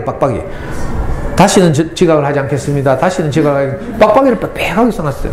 이 담탱이는 애의 속마음을 몰라. 그래가지고 항상 표면적으로 지각하는 것만 따지고 지랄하는 거라. 근데 애는요 학교 오다가요 홍수가 났어요 하면서, 그래서 홍수를 피해서 멀리 돌아오느라고 늦었어요 이렇게 하거든. 근데 담임선생님이 생각하면 아무리 생각해도 우리 마을에 홍수가 날 만한 강이 없어. 개울 하나 흐를 뿐이라. 근데 애가 볼 때는 그게 강인 거라. 여러분들 그런 기억 없어요? 저는 비산동 살면서 맨날 놀았던 광장이 있거든요. 구슬치기도 하고 막 이랬는데 커서 가보니까 그게 광장이 아니고 골목이더라고요. 애 때는 그런 거죠. 우리 교실 이거 별로 안 넓어 보이지만 애들 때는 이게 엄청나게 넓은 공간으로 인식돼요. 그러니까 개울이라 할지라도 애 눈에는 그게 그저 큰 강으로 보이고요. 그러니까 막 상상하고 뭐 이러다 보면 늦고 막 이러죠. 악어가 나타나기도 하고 막 이래가지고 우리 애 1학년 때 학교 가는 거 보니까 진짜 그렇다니까. 학교 바로 좋은데 30분 걸려요. 가면서 땅바닥에 떨어진 총알 다 줄 거예요. 하얀 거. 뭐 이상한 뭐 반짝이는 돌 다 줍고 막 이러면서 막 내가 미행을 해봤거든요. 처음에 일주일인가는 부모 따라오게 하고 그다음부터는 뭐 혼자 보내라 하대. 제가 너무 불안해가지고 애 몰래 뒤에서 미행을 해봤어요. 미행을 했더니 진짜 막 지 등짝보다 더 큰 가방을 메고 막 바로 직진해서 가는 게 아니라 막 어디 다 막 두르고 막 줬고 막 이러면서 막 가더라고요. 그러니까 지각대장 존이 우리 아이들의 그 마음을 정말 잘 그려냈죠. 근데 담임은 그걸 모르니까 맨날 지각했다고 빡빡이 시키고 막 이래요. 그러니까 이런 건 어른들이 읽고 우리가 교훈으로 삼고 반성하고 아이들의 내면을 소중하게 생각해야 되고 이런 책이죠. 앤서니 브라운 이런 책들도요 사실은 유아용이 아니에요. 겁도 없이 유치원에서 막 이거 가지고 애들하고 수업하고 막 이러는데, 돼지책 이런 거는요 가장 대표적인 페미니즘 동화책이에요. 그죠? 엄마는 열심히 가사노동 하는데 아빠하고 애들은 뭐 쳐누워가지고 막 나중에 열받아가지고 엄마 가출하죠. 그러니까 이건 메시지가, 그죠? 남녀 평등 또는 가사노동의 분담 이런 걸 다룬 아주 수준 높은 그림책인데 이걸 그래 어린이용, 유아용이라고 생각하면 되겠어요? 이걸 가지고 저는 아이들하고 수업하면서 실제로 연극도 해보고 이랬거든요. 아빠 역할, 엄마 역할 나눠가지고 해보고 팀 짜가지고. 레오니의 그림책들도 정말 주옥 같은 그림책들인데 혹시 관심 있으시면 한 권 한 권을 가지고 제가 다 강의한 그림책만 지금 골라왔어요. 그 정도로 이제 세계적인 그림책들인데 우리 카페 가면 동영상 다 있어요. mp3도 있고요. 시간이 다 돼서 지금 가야 되니까, 그죠? 자, 오늘은 내가 저건 제가 수업을 안 했는데 고함순 선생님 할머니 좋아하고 이건 또 엄마들하고 수업한 책이에요. 유명한 책들이죠. 감동적이기도 하고요. 여러분도 한번 읽어봐요. 아이들하고도 읽어보고. 가자, 이제 안 되겠다. 너무 늦었죠? 그냥 네 번째 방법은 출판사 따라가. 이게 제일 쉬워요, 사실은. 여러분들 전집 살 때도 웅진교원, 몬터세 프레벨 뭐 이런 식으로. 자, 출판사를 따라가면 되는데 좋은 어린이책을 만드는 출판사도 정해져 있어요. 어제도 보니까 제가 SBS, CNBC인가? SBS하고 그 외국 방송사하고 이래 해가지고 하는 유선 방송이 있더라고. 케이블이 있던데 거기 보니까 윤구병 선생이라고 보리 출판사 대표가 나와서 어제 막 누구더라 어떤 아나운서하고 이렇게 인터뷰하는 장면이 있던데 옛날에 윤구병 선생이라고 유명한 기인이 있어요. 기인. 충북대학교 철학 교수였는데 이분이 아이들한테 철학을 가르치는 게 자기 양심이 거리낀다고 충북대학교 철학 교수를 때려치우고 전라북도 변산에 내려가가지고 거기서 농사 짓고 있어요. 이건 희한한 분인데 그래 유기농 쌀 막 재배해가지고 팔고 막 이런 분이 있어요. 이분이 옛날에 자기 대학원 제자들하고 출판사를 하나 만들었어요. 그 출판사님이 보리예요. 그래가지고 보리에서 나온 국어사진이 있다니까? 도서관에 가서 한번 빌려봐요. 보리 국어사진, 이 국어사진 하나 만드는 데 7년 반 걸렸어요. 근데 어린이들이 볼 수 있도록 국어사전에 세밀화를 다 그려놓고요. 이래가지고. 그리고 어른들 사전처럼 어려운 한자말 안 쓰고요. 우리 아이들이 이해할 수 있는 쉬운 말로 풀어쓴 보리 국어사전 이거 냈거든요. 이게 좋은 출판사죠. 그래서 보리에서 나오는 책들은 다 좋은 책들이에요. 옛날에 이분이 달팽이 과학동화라는 유명한 책을 만들었는데 그때는 출판사가 없어가지고 이 달팽이 과학동화를 출판할 수가 없었어요. 그래가지고 대자본인 웅진에다가 이 판권을 8년 동안 팔았어요. 그래서 웅진에서 달팽이 과학동하고 올챙이 그림책 내가지고 떼돈을 벌었잖아요. 지금까지 나온 이런 전집이 없어요. 근데 지금은 전집이 아닌데 웅진에서는 전집으로 만들어서 그때 50권인가 뭐 진짜 대박 났죠. 대박. 그게 원래 보리 출판사 작품이에요. 근데 나중에 이제 8년 지나서 보리 출판사에서 이걸 회수해서 단행본으로 내고 있죠. 그러니까 보리 출판사 같으면 예를 들면 정말 어린이 책을 잘 만든 좋은 출판사죠. 어린이 책 출판사 중에 1위는 비룡소. 우리나라에서 가장 큰 출판 대기업 민음사의 어린이 책 브랜드예요. 2위는 시공주니어. 이건 전두환 장남이 하는 시공사의 어린이 책 브랜드죠. 자, 이런 식으로 3, 4위 하는 게 뭐 길벗 어린이, 웅진 주니어 이런 거죠. 자, 이런 이 출판사 이름들 이런 건요. 제가 우리 카페 파일로 다 올려놨으니까 내려받아서 한번 참고하시고요. 학교 도서관에 가서 이렇게 출판사 보고 책을 빌리셔도 돼요. 길벗 어린이에서는 이 책은 유명한 책이죠. 제가 볼 때는 세계적인 그림책에 비하면 아무것도 아닌데 우리 애들은 정말 좋아하더라고. 지원이와 병관이 시리즈라고. 지금 올해까지 9권이 나왔어요. 손톱 깨물기, 지하철 타고서 용돈 주세요, 뭐 싸워도 돼요, 뭐 이런 책들. 이 원래 고대영 씨가 이 길벗 어린이 편집 주간이거든요. 책을 만드는 사람이었는데 자기 애 크는 거를 그림책으로 만들었어요. 그러니까 얘들이 벌써 지원이는 다 커가지고요. 대학 졸업하고 애가 지금 회사 취직했고요. 병관이는 군대 갔다 와서 복학했대. 최근 소식이죠. 최근 소식. 이분이 5월 말에 대구 내려와요. 저 수성구에 있는 어린이 서점, 딱 하나 남은 어린이 서점에서 이분이 강의를 해요. 어린이 책을 어떻게 만드는가 뭐 이런 걸로. 네이버 검색해 보시면 책벌레라는 어린이 서점이 하나 남아 있어요. 만촌동에. 거기 내려와서 강의를 하는데 우리 연구소 연락 와가지고 이거 좀 빌려달라고. 그 프로젝터하고 스크린하고 서점이 없다고. 그러니까 내 입은 내려오는 줄 알았어. 이런 좋은 어린이책 출판사들의 책들을 이제 믿고 그림책 많이 빌려서 아이들 많이 읽어주고요. 이렇게 하시면 우리가 뭐 불안해서 사교육하는 것보다 훨씬 더 아이들이 잘 자라요. 시간이 없어서 제가 다 말씀드릴 수는 없고, 이 두 권은 엄마들이 한번 읽어보라고 제가. 우리가 체력이 얼마나 중요한지 시각을 교정시켜주는, 이거 도서관에 가면 다 있을 거예요. 우리 아이 책날개를 달아주자. 이건 뭐 오래된 베스트셀러고요. 그리고 소설처럼이라는 조그만 문고판 단행본이 있어요. 저 두 권의 책을 한번 읽어보시면 아이들의 체력기를 이렇게 돕는데 아주 큰 도움이 되리라고 생각이 듭니다. 다음 카페 대구 부모교육에서 검색하시면, 그죠? 제 지난 다른 강의들도 들을 수 있고요. 아니면 뭐 직접 유튜브 가셔도 되고. 제가 하는 모든 강의들이 다 이렇게 우리 카페도 올라가고 유튜브에도 올라가니까 혹시 도움이 되시면 참고하셨으면 좋겠고. 엄마표 영어나 수학 공부도 궁금하시면 다른 학교에서 제가 한 강의를 들어보셔도 되고요. 그래도 더 궁금하면 내년에 또 부르시면 되고요. 하여튼 일찍부터 오셔가지고 잘 들어주셔서 너무 감사하고, 제가 딱 강의해보니까 엄마들 잘 들으시고 좋아하고 이러니까 저도 이렇게 신나고 해가지고 재밌게 말씀드렸습니다. 혹시 또 인연이 돼서 우리 카페 회원이 되시면, 뭐 궁금한 거 있으면 카페 질문하면요 댓글도 달고 막 이러면서 또 친해질 수도 있잖아요, 그죠? 아까 책 그거는 카페 게시판 어딘가요?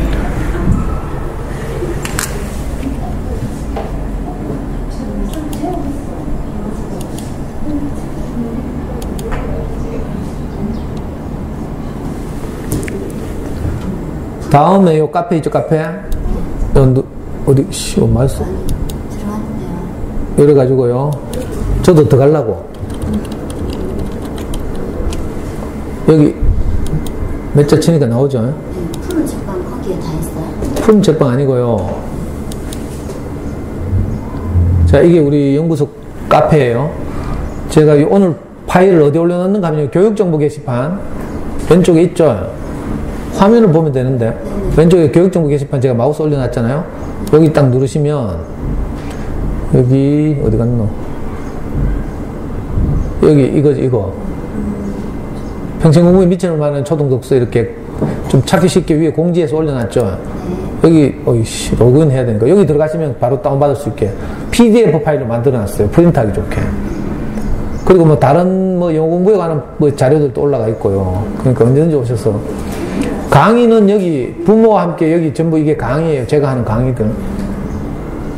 우리 연구소에는 강의들 이렇게 다 동영상으로 올려놨죠.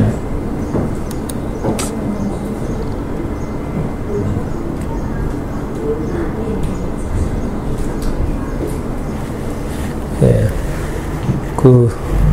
귀한 시간 동안 잘 들어주셔서 감사하고, 또 혹시 인연이 되었으면 좋겠습니다. 감사합니다.